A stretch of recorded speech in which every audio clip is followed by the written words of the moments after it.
she's like, why are they getting in? Why are they getting in? I was like, you know why they're getting in? Because I'm red, and if you look at the sign, it says Red's Beer Garden. So whoever the fuck Red is says who the fuck gets in, and that's me. So take a fucking hike, you're not getting in. Nothing like stars from a paradise. Don't care, cause there's magic in the air tonight. Pretty girl in my ear, she the rarest type. Heaven on earth is right here tonight. I'm in the dream state. I'm in the dream state.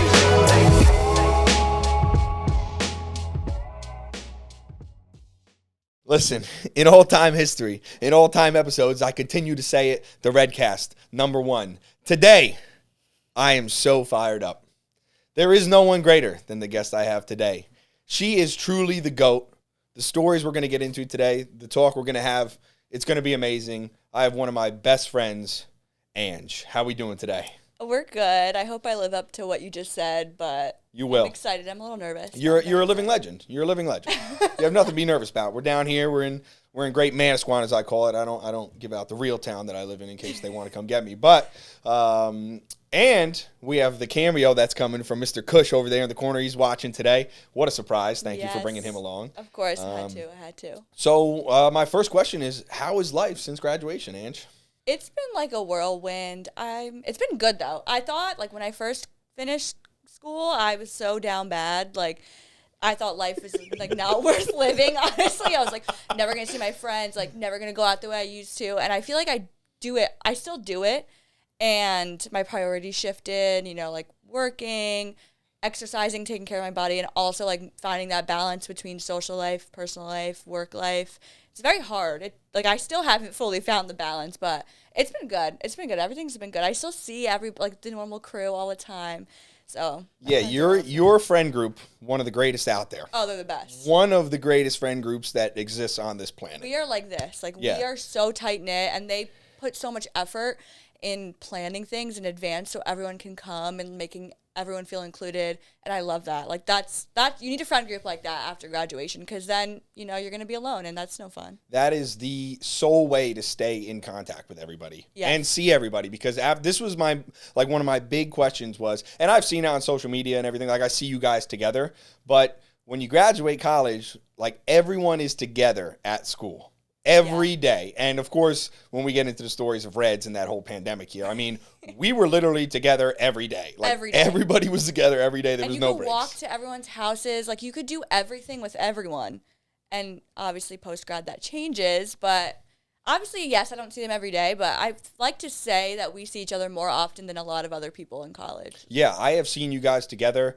And that makes me happy because people graduate and then you lose track, and like you don't get to see everybody as much as you got to see them at one point. The thing about college I love is that everybody is within one text away. Yes. Like wherever you are, you text somebody, oh, everybody's here at Reds, everybody's here wherever, and then everyone is going there. Yeah. So it's great because you can see your friends all the time, and it's a special time that you don't always get together. Like when you get to experience that in life, it's amazing. And then once you graduate, it's like, where's everybody going to be? I know. I think we're very lucky, though, because we went to Rutgers. We're all from Jersey.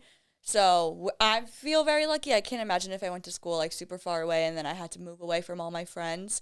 So that's something that I do appreciate about Rutgers, is that everyone was, like, already, like, an hour and a half, like, away from each other. So we're able to see everyone, and everyone moved up north, and I'm from there, up north, so it kind of worked out. Everyone kind of came by me. It's the New Jersey. It's the living in New Jersey, growing up in New Jersey, go to Rutgers, move to North Jersey, Hoboken, Jersey City, even New York City, Pipeline. Yeah. Shore Summer. And then the Shore Summers, of course, down first here. Beat the Clock, you see your whole graduating class. I will say, awesome. Beat the Clock, you will see everybody. You will see people you don't want to see. It's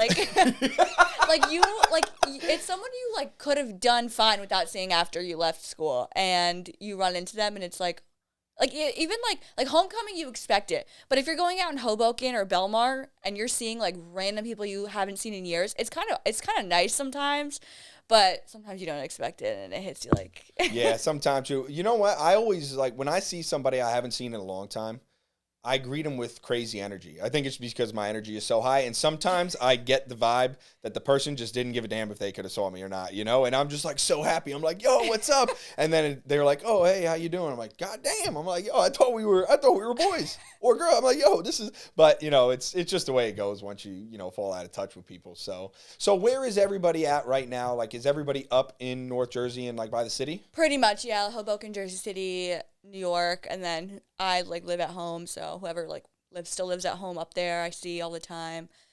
Yeah, out of like that friend group that we were just talking about, they're all up there. They all moved up there, so it's awesome, and they are the most fun people to be around. So Hoboken and Jersey, they needed their energy for sure. One of the best groups out, and yes, when you guys are all out together, it makes things so much fun. I think that's why Reds was so much fun that year. I was saying, like, we could go out as a group, just us. It could be an empty bar, and it'll be the best night of our lives. Because we're a big group, one, and we are just so, like, everyone just, you have, like, so many personalities, big personalities in there, so it's awesome, honestly. I was just going to say the personalities that are in that crew, it's unbelievable. Like, all the videos I see, it's just everybody's so unique in their own way, and then you see all the snaps individually of each person, but then you know there's a collective of everybody together. It's like these people together, it's just such a fun time. Yeah, they're the best. I love them. Yeah, when you guys graduated, I was very upset. I was upset, so. Yeah. That last week, and we'll go through the whole story, but that last week when everybody was getting ready to go, and for me, starting around the spring break time when we got back, I was just so sad every night because I knew it was kind of coming to an end. And so I'm a little bit older, even though I really fit in like I was everybody's age that year of like, I thought I was pretty much a Rutgers student, like I was a senior. But I went through that. What you were just describing to start the podcast is that like all my friends moved on, did things, like we all go to different places. We stay in touch, but a lot of the people I know are in different areas where it's not like that, where you can just see everybody. So I was, as spring break ended and we got back and we were getting closer to graduation, I was getting so upset every night and it was like, we'd have so much fun, a couple hours of Reds, it'd be amazing. Great. And then the night would end and I'd be like, damn, like we're one day closer. And it's because it was so sad. I went through that already. Like I went through being close with all my friends and having that big friend group and then kind of everybody going off into the distance and doing the thing. So I was like, damn, all these people are here. The one thing for me is I knew I was going to be at Reds again the next year. Yeah. And I was like, all these people are leaving. Yeah. And I just was like, damn, we had such a good time together. And it, even though we did spend every day together, it wasn't that much time. It was like 1 year really. It really wasn't enough. Like, would I go back and do it again? Yes. Physically, I probably couldn't ever do it again. Like my body was breaking down by the end of it. But I miss it all the time. Like, it was just, like, there's only a certain amount of people that know what it was, which I think is what makes it so special. Because that was the first year Reds was popping off, and it was, like, the first year I became friends with, that group of people. I was super close with them. I just have so many core memories there that I know even if I went back right now, it wouldn't be the same. Yeah. And it hasn't not been the same since. Like, we had the rollover the next year where it was just crazy, and it was packed every night. Yeah, those videos. Oh, there was nuts. And it was crazy to see that because the year before, we started off with that limited capacity. And it was just you guys coming every night. We had, 50 people in there every night and not even. And then it kind of got a little bigger, and then they started letting more. We opened the windows. We pushed the limits. We didn't really follow any of the rules. Yeah. But I think that's what did make that year so special is we got to know everybody. And it's crazy because I just thought everybody knew each other. I was like, oh, they all go to Rutgers. They all know each other. But not all the friend groups knew each other. No, a lot of, like, my friends now I met during that year. And I think because there was such a limited amount of people on campus already because of the pandemic, like, whoever had off-campus housing was there. So I got closer with people, and we were in the house all day unless we were going out. So we would do our classes together, study together, Trader Joe's together, and then go to Reds after. Like, we did everything together. And meeting new people at Reds was crazy. Like, Kush actually, like, lived with Nate Smith and Billy after, and he didn't know them until our senior year. This is what I'm saying. I'm like everybody knows each other. I'm like everybody, but then I come to find out as the year goes on, not everybody knew each other. Even the people who were close, like part of the same group that would come together, did not know each other. Yeah. Prior to Reds really bringing everybody together. It really did. We were forced to become friends with everybody because you were stuck in a room with them every night, and it's either you go home or you're in that room with all those people and you're trying to make the best of it. So you had to kind of meet meet everyone. Yeah, and so you guys were like the first connects. Like you were the first promoter of Reds. Like you, Benji, like you guys were bringing people from the beginning, and you always had crews. And then Kush started bringing the squad, all the D5 boys, and it was just like you came with Benji, you came with Sam Johnson and the '93 boys, or you came with Kush and Anj. Like it was crazy how it all came together. But the squad just kept getting bigger and bigger. Yeah, and that's when I kind of noticed that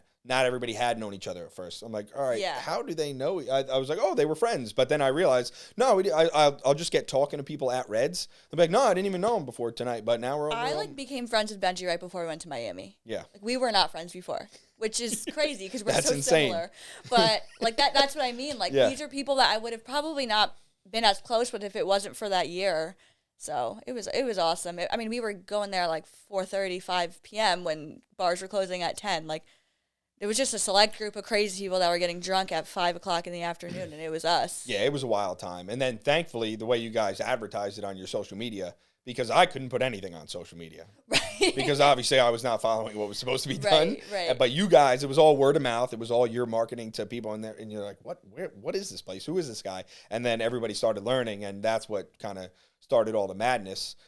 It's kind of tough to believe that you and Benji didn't know each other before Miami. I know.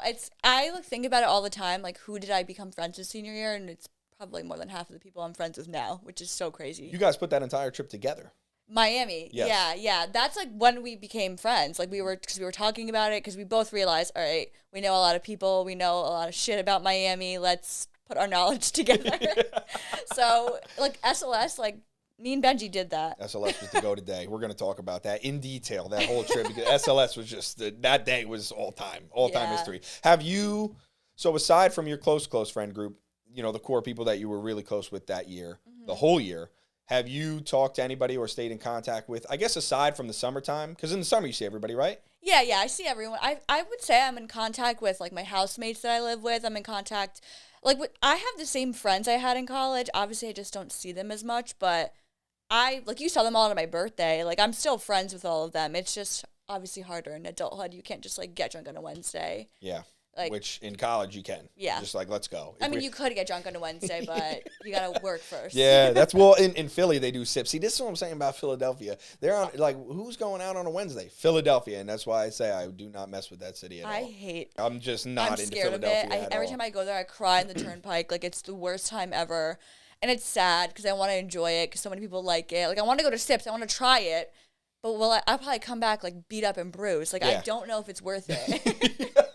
No, exactly. And also, if you're from South Jersey, you kind of resonate with Philadelphia. So it gets a little mixed up because you don't realize you're from Jersey.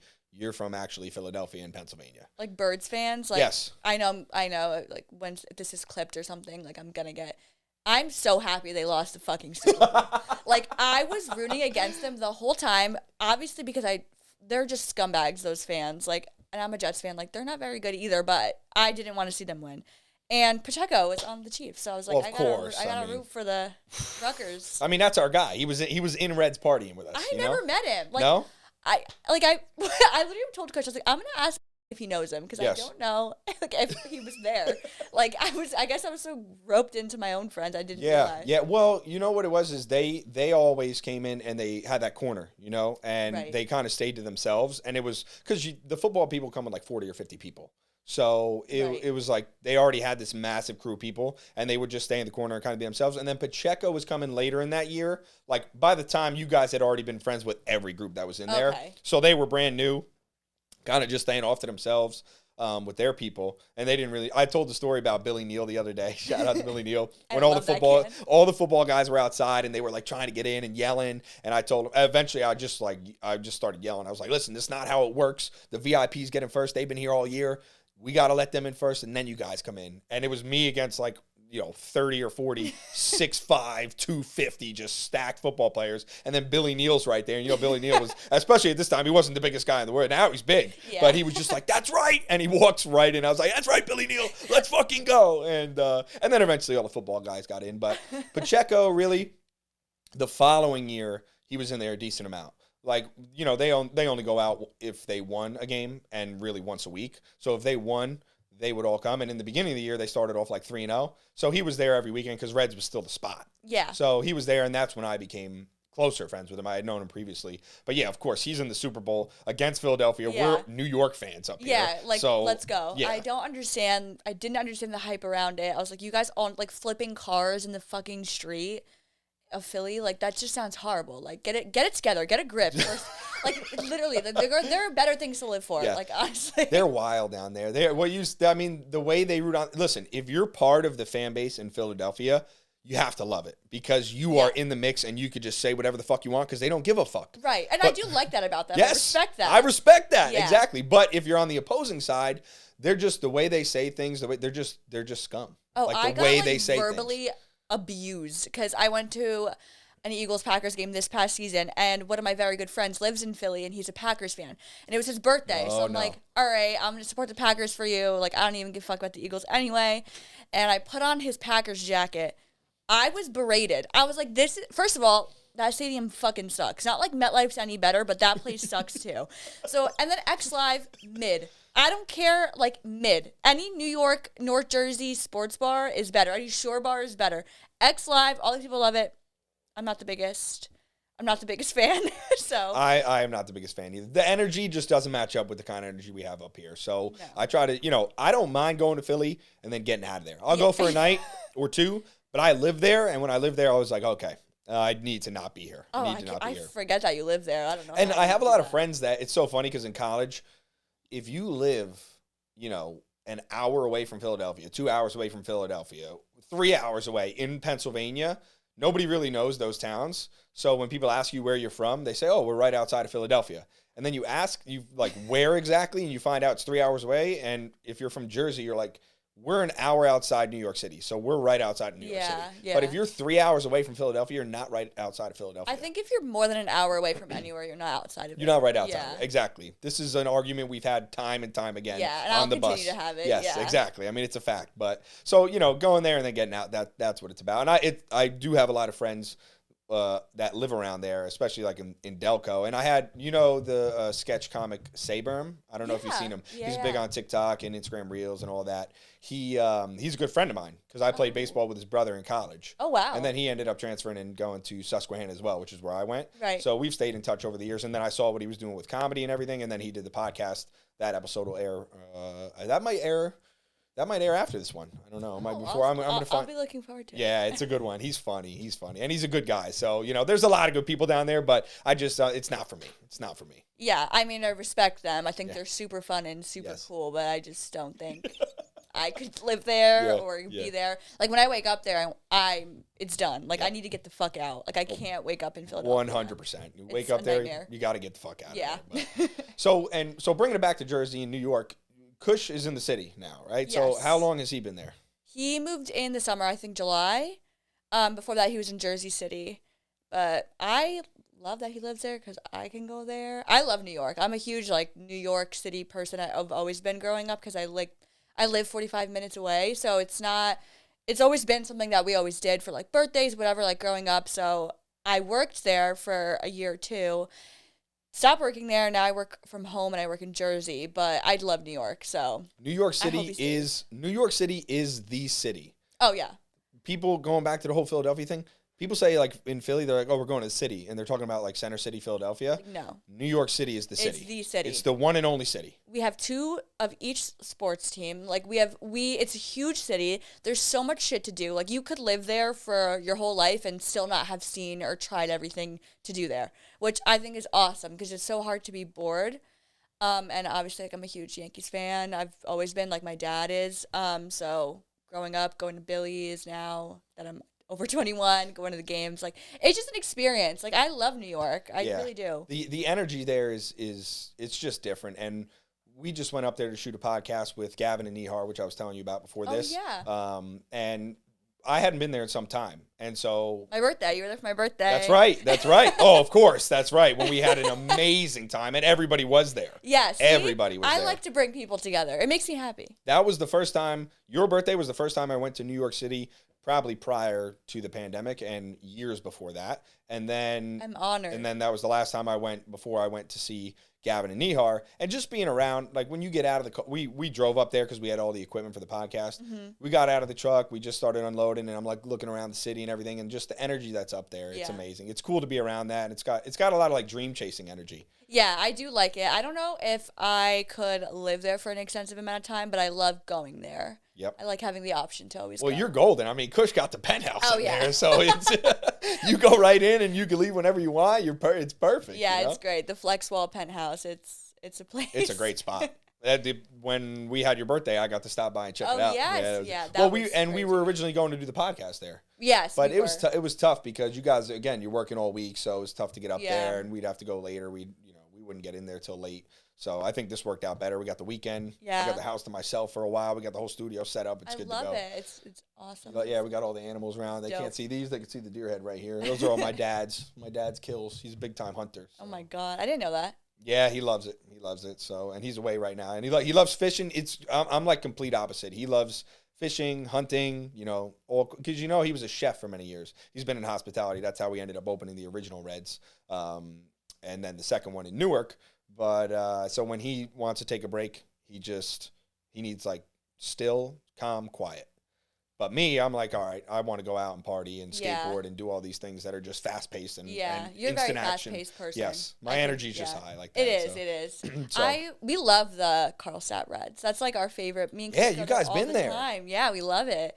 We go before all the games we go to. We watched the World Cup there, and then we went to the Jets game after from there on the shuttle. That's right. Awesome. I love Ralph. it. We got Ralph set you up. I love that man. I love him. We must protect him at all costs. Right. Yeah, Ralph is the OG, and he's been, a lot of people that work there have been working there for years, but he's one of the guys that we have had there for so long, and obviously I got to know later, but he's been friends with my dad, my uncle. He was friends with my grandpa, the original Red. Yeah. He was there, but when it was the halfway go, like before it was Reds. He did tell me that. Yeah. He's got some stories. Oh, every time we go, like we pull in, we park, and then he tells us a story. He loves you guys.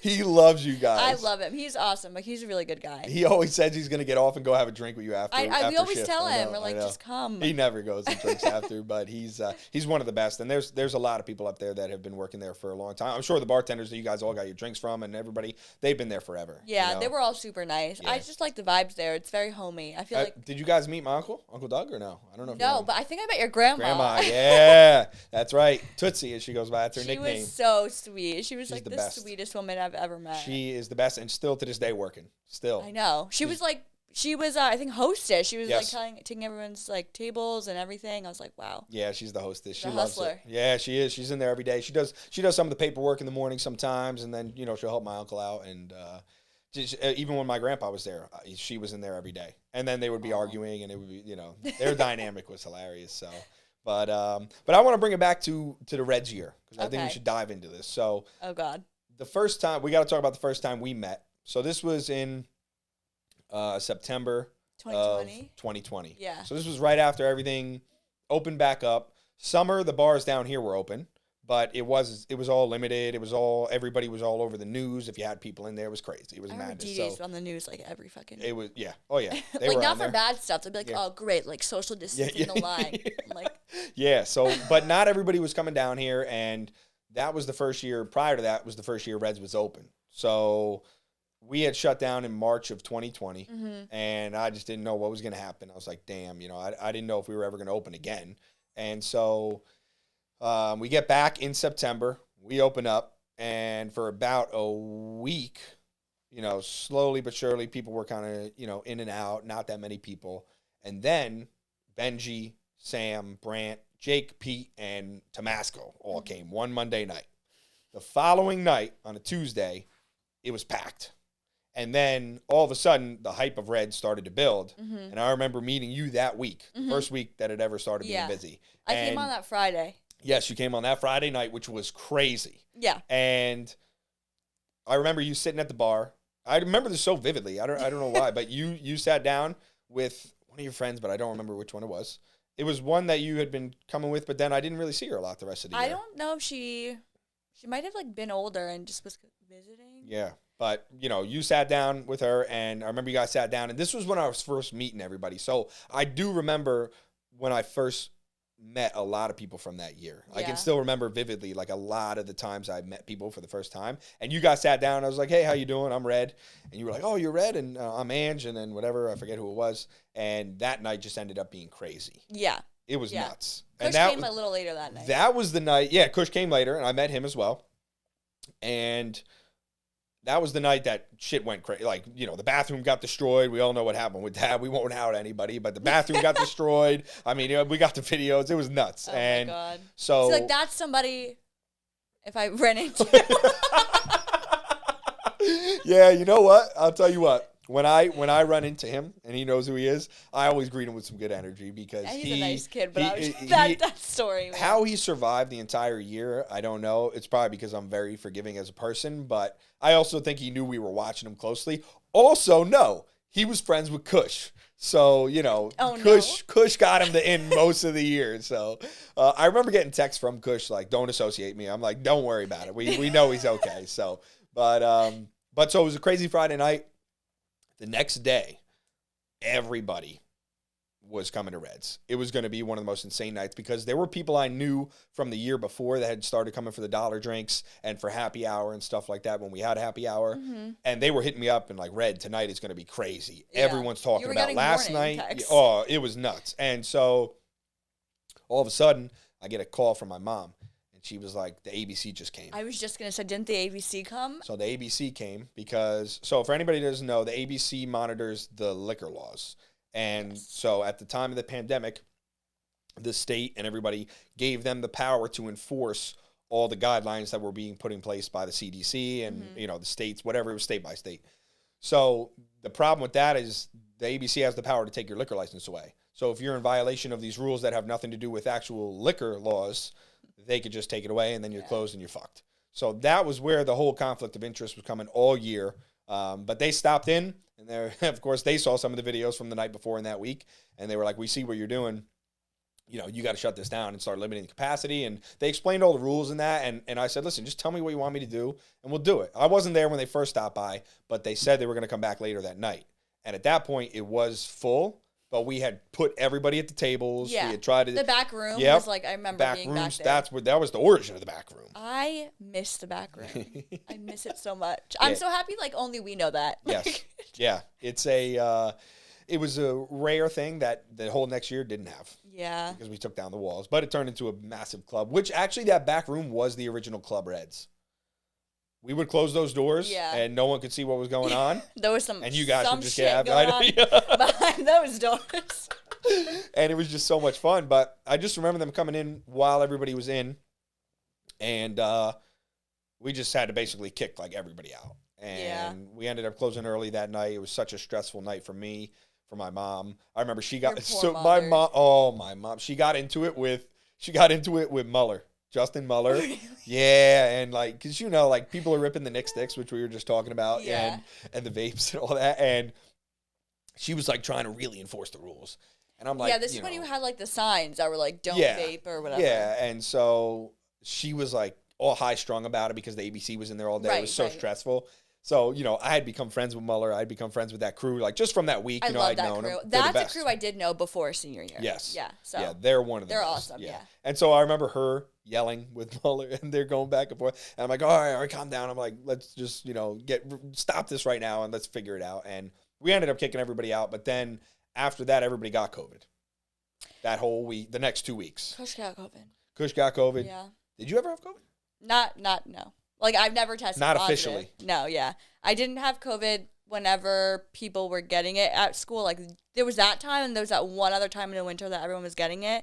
And I would get tested every week because I was like, yo, I haven't had this shit yet. Like, it's bound to happen. And then I got vaccinated, and then we went to Miami and everything, and I was like, all right, I guess I'm okay.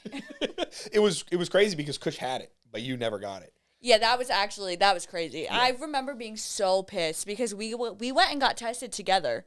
We were in the car together, and I had a mask on. I was sitting in the back seat with the fucking windows down. And Kush was like, you're so dramatic. Like, just, like, I don't have COVID. Like, I don't have it. We get in the room. Like, he's sitting, like, we're, like, the same distance, me and Kush. The guy, like, swabs both of us, and the doctor comes in and goes, yeah, you don't have it, but you do. And Kush that was the end of it. It was over. It was over after that. I was like, I told you. Like, I fucking knew you had it. Like, that's why I told you to stay away from me. Well, everybody got it. And so Yeah. it went like wildfire around Rutgers. Yeah. And so for 2 weeks, like everything kind of died. I went home for those 2 weeks. Yeah, I was home too because I was sick. So I wasn't even at Reds. And my dad was there. But nothing was really going on. And then, 2 weeks later, basically everybody was good. And then I was watching the cameras. I saw my dad was there still. I wasn't better yet. And everybody was kind of starting to come back. I saw familiar faces on the cameras. And then after that is when it got to where, okay, we're going to, push the limits of the rules, but we're kind of limiting it and not letting as many people in as we, want to.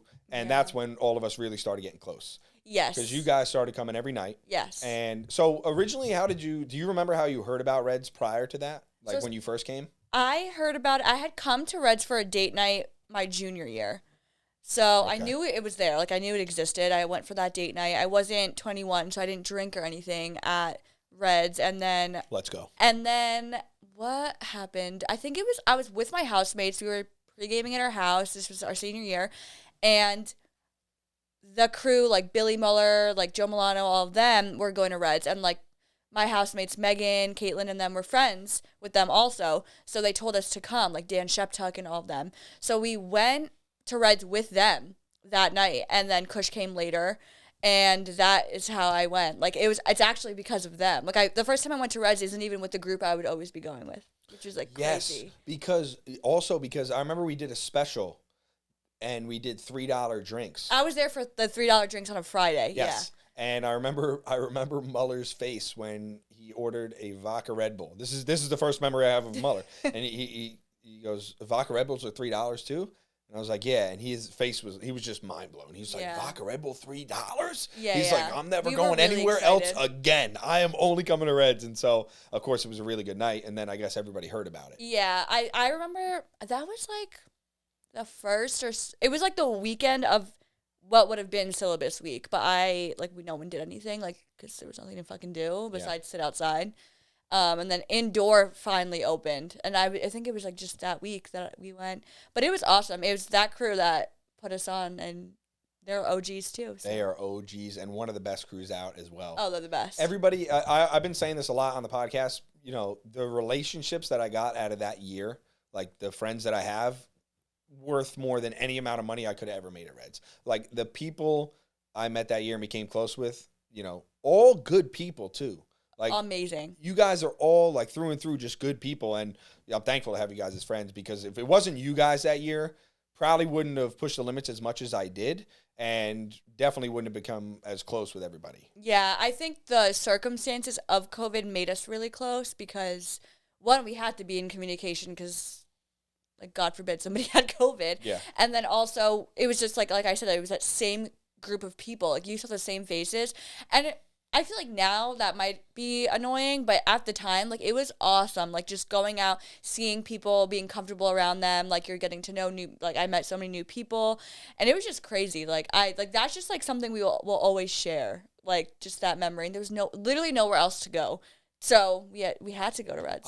It was crazy that it worked out that way, because it was complete opposite of what I thought was going to happen. When they announced, I remember in the summer talking to my buddy Terrence, and I was like, I might be moving to Hawaii for good, buddy, because they just made Rutgers all online. Yeah. I was like, no one is going to be there. Yeah. I was like, we've been closed for however many months already, and now they're online. I was like, no one's going to be there. Yeah. Like, what am I going to do? Am I go there and stand there every day by myself? But it was complete opposite, because no one had class. Did have class, but no one did any work. It was just, we didn't have to go anywhere for it. So it was all from home. It was all just from your apartments. And none of us could get out of our leases, whoever was off campus. Like, I couldn't get out of my lease, so it was either I lived there or I paid rent and stayed at home, which, okay, I'm just going to fucking live there at that point. So I think that's what a lot of people's mindset was. Like, we're paying the rent. We might as well be there trying to make the best of our senior year. And a lot of all of our friends, a lot of them turned 21 during the pandemic, didn't get to properly go to a bar and celebrate. So I think it was all built up. We just needed to get outside, honestly. Yeah. I think everybody was ready to go out and do something. Yeah. But especially because that summer, even though outdoor dining and stuff was open, it wasn't the same. It was not, yeah. And you really couldn't, because they were still 6 feet apart, all this other stuff, no more than 8 at a table, even though it was outside. Yeah. So it was really tough to do anything for that entire 6-month period. Then they opened indoor dining, and then it was just whatever, back and forth battle all year with the rules. But when did it turn into, because I'm trying to remember, I connect from the beginning of the year to that VIP night, which was before spring break, right? Right. But when did it connect where everybody started coming as like groups with you as like the promoter? Like, when does it start coming? Because obviously, like, we became friends, and you had my number, so you were texting me when she same with Kush and same with a lot of people, Pat Barrett, Benji, they would all text, and we had group text. Chat, yeah, we had a big group chat. And when did it like turn into that? Do you remember? I want to say it was when bars were closing at 10 and the capacity was like, I think even lower than it was originally when we first went. So everyone was like, all right, well, we need a group because we need to all sit at a table, and like, it was just whatever. So I would text you to see like, can we get in, because we weren't going to make the walk and then it's already full, because it got full like that, So that was that. And I remember the first time I did text you was that one game day where there was a line down the block, like literally so far down the block. I think it was that game day right after they did that rule. And it was crazy. We were at the front. Like, I remember my friends were right at the front. I was with them.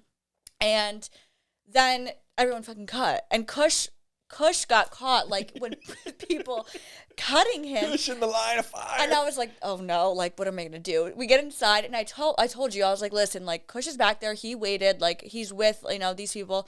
And Klugerman. Was it Kluge? Yeah, he was one of them. And yes. I remember I had that red bandana on. So Big Red was calling me Prison Anj. Yes. So I came outside, and I came outside with you, and you grabbed them, and everyone was booing us. And I was like, then get the fuck out of line. 100%. Like, don't cut people, one.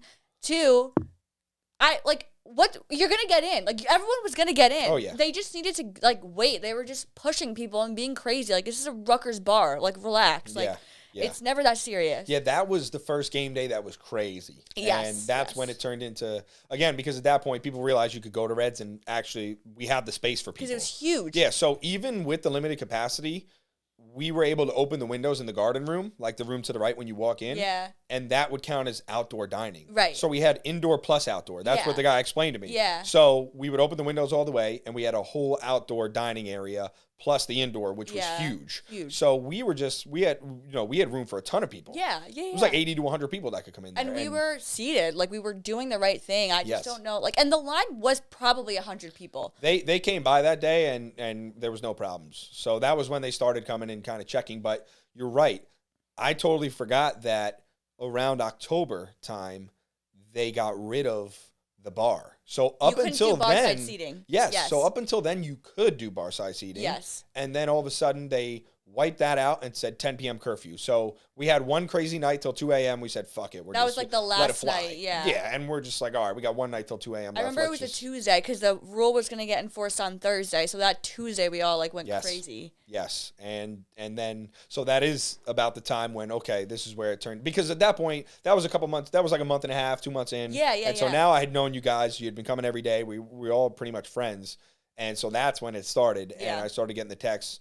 And it was you, Pat, Benji, Benji was in the same one, I think, as like Sam Johnson and those guys. Yeah, we were all looking out for our crews. Yes, make sure that everybody who had been coming since the beginning were still able to get in, because you would have a random Friday night where, of course, everybody started to hear about it, and they were like, I'd see all new faces. And I'm like, all right, well, we need to save room for the people that are the VIPs. A lot of the new face stuff happened after Miami. Yes. Oh, well, that was just crazy after Miami. Because I remember we came to the winter, and up to that point, everybody had been coming. We had a good first semester. It was a lot of fun.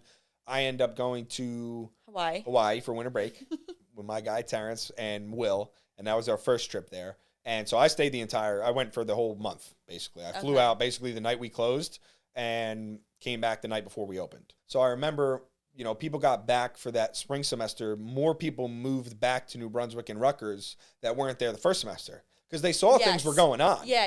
And I think everyone, I guess, had COVID, and they were like, all right, well, we have like 3 months to do whatever the fuck we want. So they came. And they don't want to live at home anymore. They're like, I'm tired of being home. Yeah.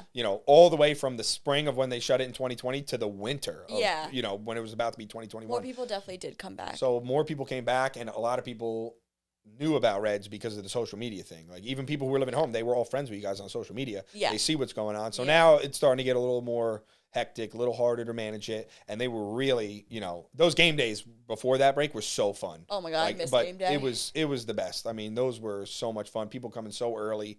I remember so early. I drove in from one night we got done, and then I went and worked out, and then it was like 6 a.m. and we were opening at 8 for the Penn State game. I remember it was like the week after daylight savings happened.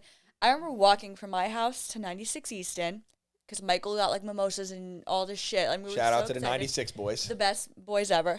I'm walking and it's fucking pitch black outside. And I'm walking somewhere to drink, like in full makeup, like going. And I was like, what am I doing? Like I literally stopped in the middle of the street. I was like, what the fuck am I doing? Like this is so bad. And that was the same game day I had the red bandana on and I was texting you. Yes, because everyone got there early, but you guys were first in line. I knew you guys were going to get in anyway. But like the thing is, my friends did the right thing and waited. Yep. Like we did the right thing, so that's why I was pissed that people were cutting. Well, the only people that got in ahead of you, I remember, was Emtro because she worked there. No, she did, but like that was fine. Yeah. Like But then more people started going and just sliding into the line. The Yeah. people that like got cush but backed up and Like, everything. we got in like right after Emtro, and obviously like Emtro and I. We lived together. Yeah. It was my friends that were also Yes. with her. So why would I care? That made sense. I didn't care. It was the people after we got in that came and cut cushion everyone. Yes. Yeah, and of course they were going to get in, like you said. So there was no reason to do There that. was no reason. And I also knew who was out there. People were texting me, letting me know. It was like the same faces out there. Yeah. So it's like So we just I went with security to get Kush and Klugs and Big Red, I think, and I was just like, those three coming in right now. And I came with you. And after that is when people realized. That's when they knew. They were like, Anj is the one. Yeah, and then after that, I was like getting texts like, oh, can you get me in this day? Oh, like, how did you do that? Like, I didn't do anything, actually. I just asked, like, politely, honest. Like, I wasn't expecting you to do that. I was just letting you know that there's people cutting. Yes, and that was before, again, when we get to the spring. Like, in the spring, like, you guys had been established as the people. That was a time where it wasn't even like we had been texting that much before you were coming. That was just, like, one of the first times you let me know, like, what's going on, And then, obviously, it became, the instance where I was saving seats for you guys, like when we got back. Yeah. So we get back and then we have this meeting because more people moved to New Brunswick. We had our OB meeting. The OB meeting. And we're trying to figure out. That's when I became friends with Benji. That was the first time I talked to Benji. Yes, because it was you, Benji, Pat Barrett. I think it was just us. And Billy Neal was next to me. Billy Neal was there. The whole squad was there. The whole squad was there. Yeah. They loved OB. Oh, OB Wednesdays was before everybody came back and made OB Wednesdays a thing. We were doing it that year. Yeah. We were doing OB Wednesdays. And so we go to OB and we have this meeting, called it the VIP meeting. And we're trying to figure out how the hell are we going to, make sure that everybody who's been coming all fall still gets in. Yeah. With all these new people here. Yeah. Because I realized it was going to be a problem. Yeah. And so we have that meeting. We get it all figured out, and we schedule the VIP night, of course. That lasted like a couple weeks. Yeah, like I don't even know if I ever even made it to one. It was one night we had everybody. It was on a Wednesday, Mm-hmm. and then shout out to Joseph Miles, one of the greatest guys on earth. His buddy he got into it with somebody, and it just kind of ruined the whole vibe of the VIP I do night. remember that, yes. And so he got into it with Joseph. He got into it with Miles, and so. That set a weird tone for all the VIP nights. And also I realized I was like, you know what, fuck it. I'm just going to save the seats for everybody every night. I was like, I'm not even really listening to the capacity rule. I'm just going to say fuck it and let these people in because this is ridiculous that I have to even keep these people out. Like these are my friends. These are people that have been supporting Red since day one in the fall. Yeah. And now all these new people want to come, but I have to keep them out. I was like, fuck that. That's bullshit. So I was like, forget the VIP night. These people are going to get in. I had everybody's number at that point. And it was funny because going back to your story about how you live with Emtro, right? Yes. So like all her friends were your friends. Mm-hmm. This is where it started to spread out to different crews and be a massive amount of people because I started like I'd have separate groups with people that lived in the same house and each person would have like 20 people with them. So now it went from 20 to 40. Yeah. Instead of you two coming together with the same group of 20, yeah, you'd come with your own together. groups of like 20. I remember like that when she walked in with all the other rest of my housemates. So I was like, oh, like why the fuck would I be mad at that? Yeah. But then it's like when the crews got bigger, like you're saying, like you would think we would be coming together because there's people you would think would be coming together, but we all came separate with our own groups of people, which is what made it tough. Yes. It really did. That's when it started getting really tough. And of course, it's a unique situation that year because the amount of people that wanted to come kept growing, but the amount of people that I could let in stayed the same or got smaller. Like they weren't really making the capacity bigger until later on. So, once it got warm, they did let it up a little, but it was like by 25%, which was not that much, So I remember when was it? When did they drop the 10 p.m. rule? Was it like February? 10 p.m. rule stopped. Because I remember it became like 30% capacity, and then it became 10 p.m. dropped. I only remember after spring break the 10 p.m. rule being dropped because I remember people would come in after. It definitely was before spring break. I think it was February. But I can't remember. Yes, it was February. Yeah. You're right. So that's when I remember, because after spring break, the 96 boys and all those guys, they came straight from their plane, like landing, to Reds. From Miami? Yeah, from Miami. So they got back and they came at like 12 o'clock. 12 a.m. do that. No, we did because everybody got back the day of the NCAA championship game. I got back a day before that game. Yes. So that's right. I did come for the game. Yeah. So I got back that day because I stayed with Sam and those guys one more night. You stayed an extra night. But so that's when the 10 p.m. rule gets dropped and it starts growing and growing. More and more people want to come. So now we get to spring break. So this is where it really this is the best. So we get back from winter break and I remember everybody was coming in and they were like, we're going to Miami for spring break. Yeah. We want you to come, Red. It was so impressive that the entire Reds group of people went to Miami. Like it was the same people. It was. And everybody who was coming to Reds that whole year that was like close to me. They just moved places. Yeah, we all just went down to Miami. Yeah. So I was hyped when everybody was like, you got to come down with us. And at first, the first people said it, and I was like, I'm not going to go. And then everybody started saying it. They're like, yo, come down to Miami. And so that's when I really felt like I was part of the class. I was like, damn, I really am a Rutgers student this year. I'm with you guys. So I plan to go down. I get a room down there where were we? At the Fairwind. The Fairwind. I love that fucking place. Unreal time. I haven't been back to Miami since, and I don't think if I went back it would live up to how amazing that trip was. That trip was all time. Who set up everybody being at the Fairwind?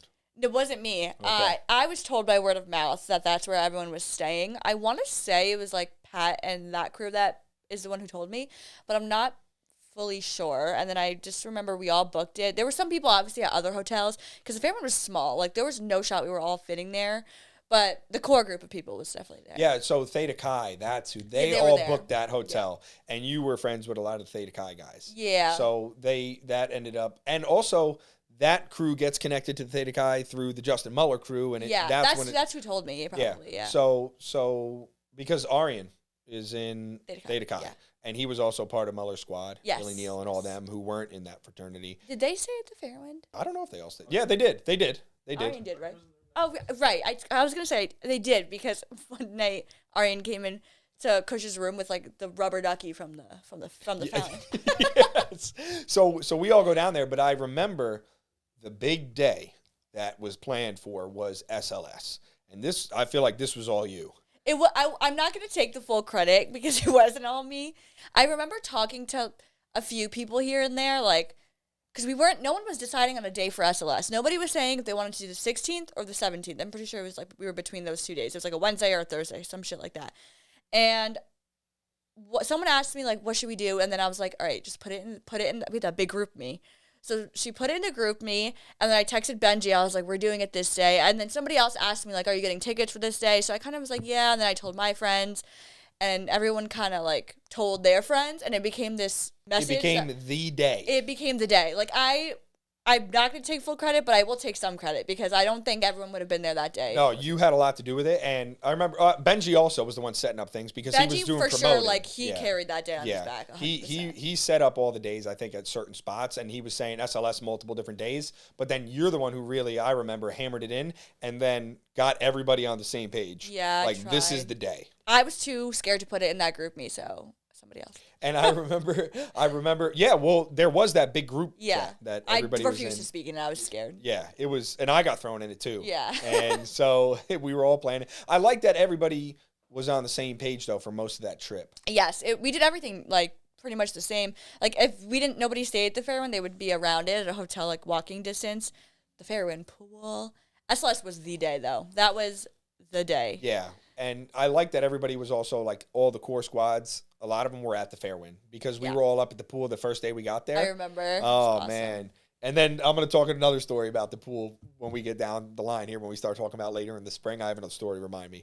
But so you set up SLS. Yes. And we all go. I remember did we all pregame or together, or did I just give you the white tea? Because I had white tea for you guys. No, we did. You gave us, like, we pre-gamed with the white tea together. Yes. I remember right when we got to Miami that the three of us took shots in Cush's room. Yes. Like, right when I landed. Because you guys were there a day before me. Or no, you were on my flight. He was there a day before us. Yes, we were at the airport. Yes. That's right. The whole squad was flying in. And I was like, we're getting mimosas. We're getting blacked out before we even get to Miami. Airport. And then we're coming in hot as a fucking pistol with a freshly squeezed trigger. We're going to be loaded when we get there. We're going to fucking, and we get to the airport, nothing's open.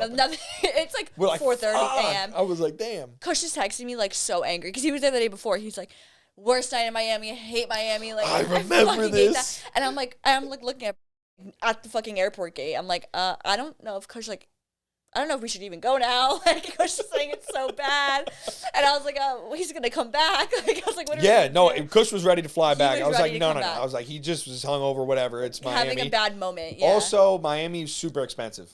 So I remember, like, he was like, everything's OD expensive. We spend so much money. I was like, this is only night one, baby. I'll say now, like, I feel like now if I went to Miami, I wouldn't think it's, like, this crazy expense. But at the time, we were used to $3 RBVs at Reds. Like, we were... $2 white tea. Yeah, like, we were used to the New Brunswick prices, and we took that shit for granted. Like, I tell this to Kush all the time. I'm like, when I was in college, I would look at my bank account and be like, oh, my God, I spent $30 like at the bar last night, and now it's like $30 for one drink. Like now I'm happy if I spent less than $100, like honestly. Yeah, that's one of the biggest shocks I think when people graduate, especially when you go to the city. Yeah. $14 for a house vodka and club. Yeah. You know, and so we go down there, but it was like $25 for a house vodka and club because yeah. They knew everybody was down there for spring break at that time. So, but I do remember you guys came to the airport. We were so hyped, couldn't do anything. So I just slept on the flight. And we get in there. Everybody's at the pool top later that day. I remember you guys couldn't check in until what, like 3 o'clock? Yeah, so... Same, I couldn't either. I put all my shit in Kush's room. Yeah. I think you might have, too. I put my stuff in Benji's room. Okay. So I called him as soon as I got there. Yeah. He was with the boys, and so I dropped it off.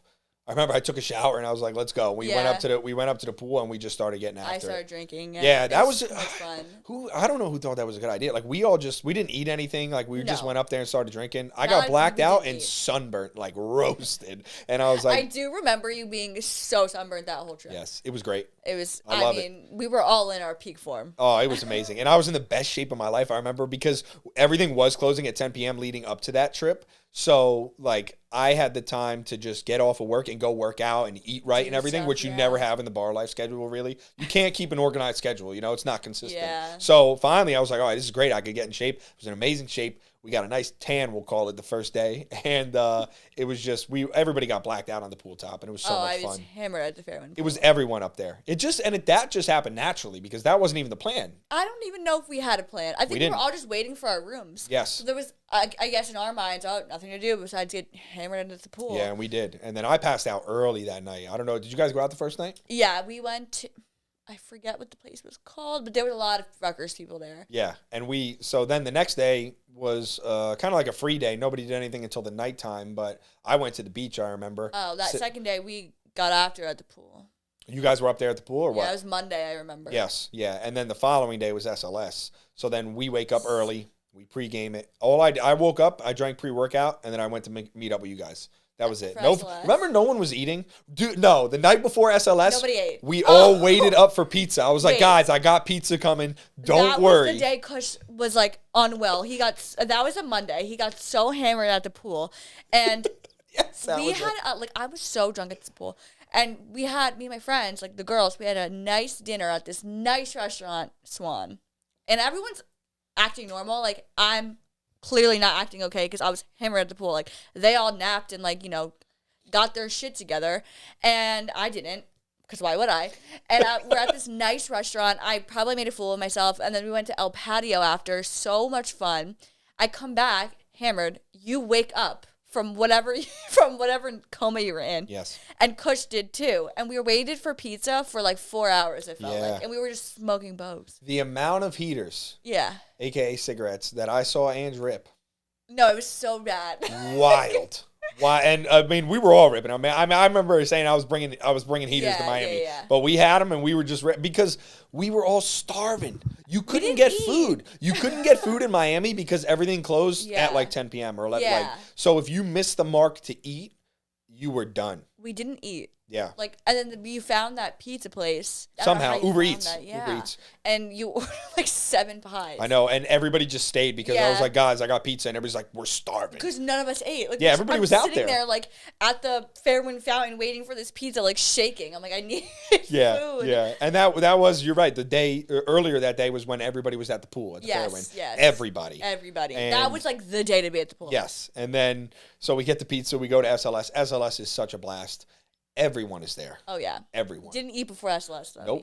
Nope. I was just on pre-workout and a couple white tea shots before we got there. Yeah. And then I started ordering white tea when we got there, even though we had the table with Benji, and they were like $20 a shot. We had a table, too, with like some promoter. He was great. Yeah, they were just bringing drinks out. Everybody was getting hammered, black, and just ripping heaters, having a good time. And it was all Rutgers people at SLS. Yeah, it was all the same people from Rutgers, Reds. It was like no one else there. That day was to me the best day because it was all the crews. Yeah, from the other hotels, like everything.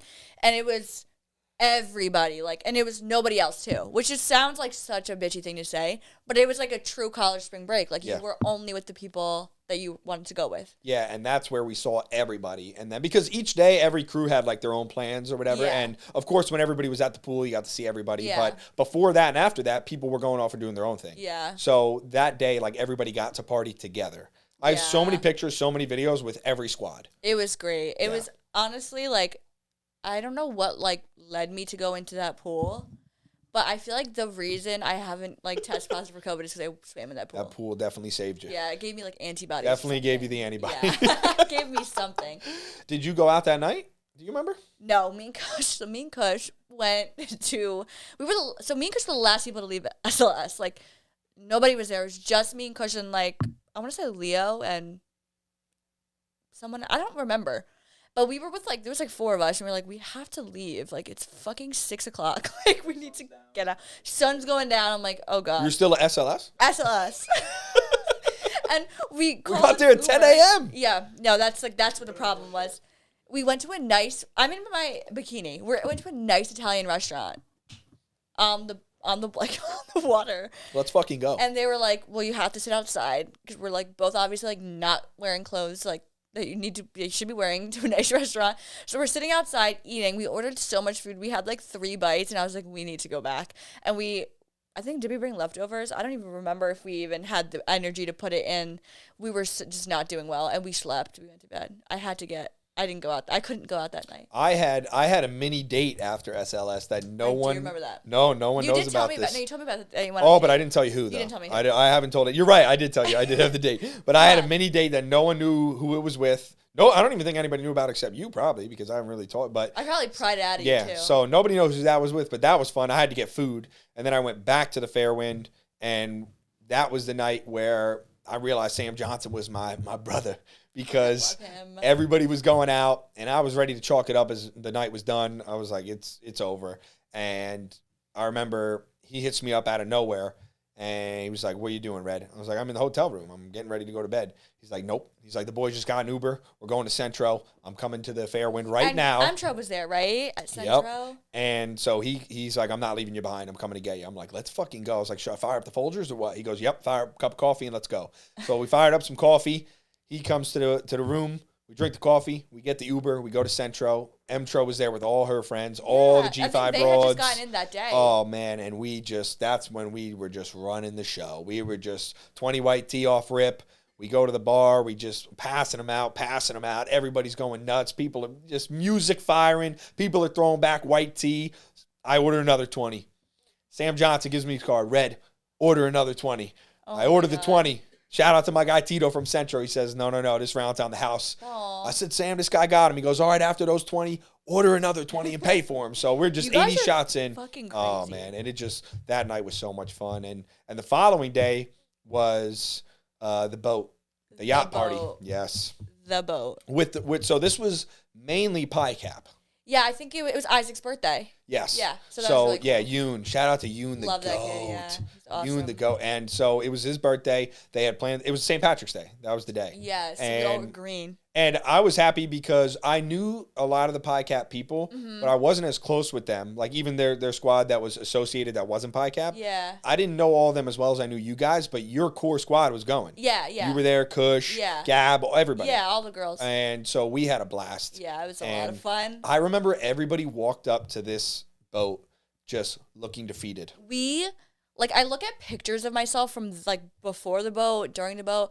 We looked so defeated, so down bad. Like we aged, like Miami aged us. Yeah, like it was so bad. We're malnourished, like alcoholic, like no food, horrible. It was because you would wake up and just go. Like we would wake up before like an hour and a half before we were going to where we were supposed to go. So it was like you didn't have time to eat. Yeah. You just woke up, showered, and got ready to go. So same thing with the yacht party. We didn't get food. Like I'm like this sounds so dumb. I'm sure people are like just go on Uber Eats. Everything was fucking closed. Impossible. Like everything was. It took us 3 hours to get 6 pizzas. Yeah, it is crazy. But so that party ends up being great. I get closer with all the pie cap people. I remember I got to talk to a lot of them like individually and a lot of fun. And I remember about 20 minutes into that trip, once everybody had 2 or 3 drinks in them, it was over. Like music firing, Eurobands performed. Shout out to him. Oh my God, that was the day I heard the song Siami, and like me and my friends played it nonstop, like the rest of the school. Absolutely electric it was performance. It was so much fun. Yeah, we had a blast, and then we get back, and I remember I went out that night with Ariel and her whole crew, who was part of like the Muller squad and all them. Yeah. And we ended up going to what was the place on the water? There was a place. The Wharf. The Wharf. Yeah. Where you went? We didn't. We ended up going, but the line was massive. Like everybody was in there. We went to El Patio. Yeah. So yes, you guys were at El Patio, and we were supposed to go there, but we got an Uber to the wrong spot. I think that was me. I got an Uber to Centro. So we go back to Centro, and I go in there, and everybody's there again, like Sam and all them. Yeah. So I ended up staying, but I think they met you guys at El Patio. Yeah, I do remember seeing them, and then we went to the after party thing. That was the night of the after party, the warehouse. The scary warehouse. Scary is. That was my first time doing that. Like everyone else had done it, I think the night before, but I was like so down bad after SLS, I couldn't do it. That after party warehouse dungeon thing. The after party warehouse dungeon. Like, what was that? Like I think about it, like we could have been taken. Yeah, it was a wild. I mean, they were doing that in Miami all the time. At that time period because of COVID. Yeah. But I thought they didn't give a fuck. It was about illegal. COVID. It wasn't supposed to be happening. So I thought, but it didn't seem like Miami gave a single shit about. No, I don't COVID. think they really cared. I mean, it was not in the greatest part of Miami either. It was in like this like warehouse that you wouldn't even know. I couldn't even tell you where it was. You go in and it was popping. It like was nice. music Bar, firing, like bathrooms, it was tables. A nice place. Yeah. When we left, I remember Sam and we leave and we were just on some ill vibes. I forget what happened. Some people we didn't know were just rubbing us the wrong way and fucking like doing some shit, throwing ice. And Sam was all pissed. I remember I was pissed off. I was pissed off because something happened with the table, like with the bottles and everything. Didn't they like do some shit with Benji's card? They wouldn't take Benji's card, so I just pulled out my card and I said, put it on mine. But the promoter guy that like set it all up, that I don't even think Benji knew this guy. He was just a slime ball, which a lot of promoters are, which is why I don't fuck with promoters that much. I'll literally only ask Benji for I mean, so they didn't take Amex or whatever. So, I just put it on my card. How do you not? But he was a slime ball, and I had something happen where I couldn't get up to like where Benji was to say goodbye, and the guy was just being a dickhead. So we were pissed. Sam Johnson was pissed. We leave. We get in the van, and Brant starts playing his music. Mm-hmm. And so I remember this was like I had heard his music like once or twice before that, but this was like one of the first times that I heard it again, and he was just fire music and we were just bumping, and it was, I mean, you know how Brant is. Yeah. He's one of the best. Yeah. So that kind of changed the whole mood. We were better once we got back to the hotel. Everybody was still out and about, like everybody was around the pool, and we get back, and then the next day was the day that everybody left. Yes, we left on Thursday or The 18th, whatever day. The day Thursday. after the boat. Day after boat is the day we left. So I remember the game was on Friday. So I think the game was we on did leave Friday. on Thursday. I remember walking out into the lobby, all high energy, ready to go. Like that Thursday, I was ready. I was going up to the pool. And we're all sitting there like because I wasn't leaving until the slunched nighttime. Yeah, you guys, everybody was down. Hunched over my fucking luggage. Everybody was down. Yes, Yeah. that's exactly right. Everybody was hunched over the luggage, like whatever. And they were like, Red, we don't want to hear this right Claire now. had no voice. Yep. And she had that issue with the room. They thought she was smoking in it or something like that. Yeah, no. And she came and grabbed me and she's like, help me. crazy. And I'm like, what do you mean? Because you're like the most adult out of everybody who was there. Yeah, I think that's why. Because she Yeah. was like, Red can help me out because she's, so. And you were like normal. Like, the yeah, rest we of us went were up there hunched and over the late, because they were trying to charge like a couple $100 for a smoking fee or something like that. Yeah, I know. I do remember that whole. We went up there and it didn't even smell like smoke. It was fine. I was like, do you guys have any proof that she smoked in here? And she was like, no. And I was like, all right, then what are we doing here? I was like, you can't charge her for this if you don't have any proof that she smoked in here. But she, like, the whole situation was so funny because she had no voice. Yeah. Like, Yes. she sounded like she was a chain smoker. Yes. But that's not why she didn't have a voice. Yeah. Like, Miami just took her voice No one away. had a voice. No one had a voice. So I just think that was like, I remember her being so stressed out. And then I think she was on her flight. So I think we got to the airport and she didn't have her wallet. She didn't have her ID. She had to Uber back to the Fairwind, come back because she couldn't get on the plane. Yes, that's right. Yeah. Tough day for Claire. for her. But tough day for everybody. She's a Everybody was trooper, though. down. Yeah, she's like, the best. she definitely is like more calm than I would be. Yeah. And then I remember after we left, I went up to the pool, but it was so nice. I remember looking at the weather. It was raining, almost like snowing back in Jersey. And Sam and all of them, the 93 boys, Johnny Hume, the GOAT, he was down there. They were all staying. So they were like, come on, Red, just stay. So I canceled my flight, scheduled it for the next day in the morning. So I just stayed an extra night. I mean, it was 95 sunny. We're sitting by the pool. Yeah, it was so What, bad am I going to fly back? Like, I remember getting back to Jersey and like, wow. Like, I was like, never mind. I want to go back. But I knew that the game was the next day. So I knew I had to be back in time. So I scheduled a 10 a.m. flight or whatever and got back in time. And that night, everybody came for the game. Rutgers wins, big hype. And not everybody had been back from Miami yet because some people were coming back Saturday. So Saturday night, everybody gets back. All the Podcat boys, they fly in and they come right from the plane, landing. And the next day was the game day. Yeah. Oh, the Sunday game day when we all like dressed up and everything. Yes. So there was so much hype behind that. That was when they played Houston. The Houston game. Yes. Yeah. And so my dad came to help out I that day. remember. Everybody's rooting him on because they knew he was Red's dad. They're like, let's go. And, he's helping out. But he didn't really know what was going on in Reds that whole year. And he finally got to see it. He finally got to see because that was so much hype behind that. And I remember we're getting close to the end of the game, and it looks like Rutgers was going to pull it out. Yeah. And I remember going to all the security guards. I'm like, all right, let everybody go nuts. Just make sure they don't destroy the place. Yeah. Like, don't let them start breaking glasses and stuff like that. But they want to stand up on the chairs. They want to stay, let them go nuts. If we win this game, this is huge. It's huge, We're going to Sweet 16. So then, they end up not being able to pull it out. And I just remember, man, I hope this place does not go down in flames if they win. Because I was ready to put on, I had the hum ready to go. Yeah. Like, that's the Rutgers theme, Yeah. So, but it didn't work out. And so, everybody kind of clears out after that. And this is when I realized, oh, man, it's getting crazy. Yeah. Because, it was a lot like of you people. said, curfew had been lifted. Yeah. And so everybody was staying till 2 a.m. No, yeah. I wasn't leaving until So I I'm heard like, Sinatra. Great. No one's going to come at 5 p.m. anymore. Because That was great. Yeah. I was like, no one's coming at 5. We can sleep later and whatever. No. Everybody still came at 5 o'clock, just stayed till 2 a.m. And so people, I don't know if people came at 5, but I remember being there at like 7. Well, you guys didn't have to at that point. So this is when I was like, fuck that. They're all going to be let in. So people would still line up to get in, and then you guys would come with your crews at like 7 or 8. Yes. Because you didn't have to get there you would early. open at like 8 for like a $2 Tuesday. Yes. I remember. Yes. And people would start lining up at like 6:30. And one time, me and Kush were like, all right, we'll line up. We'll do the right thing. Like, at this point, we still didn't know like if we were able to just like walk in. Obviously. So we were doing the right thing, and somebody pulled us out of line. I think it was one of the bouncers that knew us, pulled us out of line, brought us in, and this guy behind us was like talking mad shit. And I think it was Ark. I'm pretty sure he heard the guy talking and then kicked the guy out of line. For sure. Because I was Ark was like- the only security guard all year, so he also knew all Yeah, you guys yeah, at this yeah, point. yeah. And he knew that you guys listened to him, like you guys weren't jerks. Like, remember when he's such a good guy. He was the best. He Yeah. is I'm trying to get him on the podcast. I want to talk to him. He's so genuinely so nice. Yes. not a mean bone in his body at all. And, so thankful he was the guy that year because he's very laid back. He's also massive. So I remember. He could scare you. I remember one of the football guys tried to give him a problem, and it was no problem for Ark to just back him off him. Like, Ark is not going to ever press anybody. This kid was in his face or whatever. And I remember asking everybody what happened, and they were just like, Ark stood there for a while. And then the kid, got in his face, and then, he realized that Ark was not playing games if he was going to do something, and he would definitely not have a chance against him because he's a massive individual, Ark. And he's the nicest guy in the world. He's a teddy bear. Yes. He's so nice. And he was the one who would walk around and, if we needed to sit down, he'd walk every once in a while, tell people to see back when it was, limited and all that. 'Cause people be up going crazy.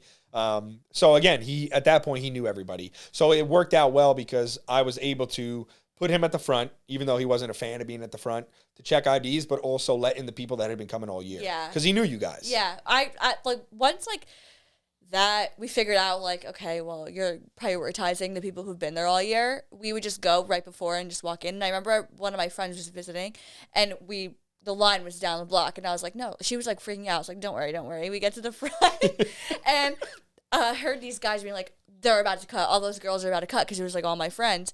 And goddamn right. We walked right in, in front of everybody, and I felt like the biggest asshole. But in my head, I was like, should have been here. No, because you probably didn't recognize anybody who was in line, so it's not like we knew who they were. I actually didn't. Maybe one or two people, and I'm pretty sure I had gotten them in right after. So. Well, this is why I had the problem with the girl that wrote that crazy Yelp review because don't even get me started. We couldn't let her in, and she was like, she was screaming at me outside, and I was for 10 minutes. I was like, listen.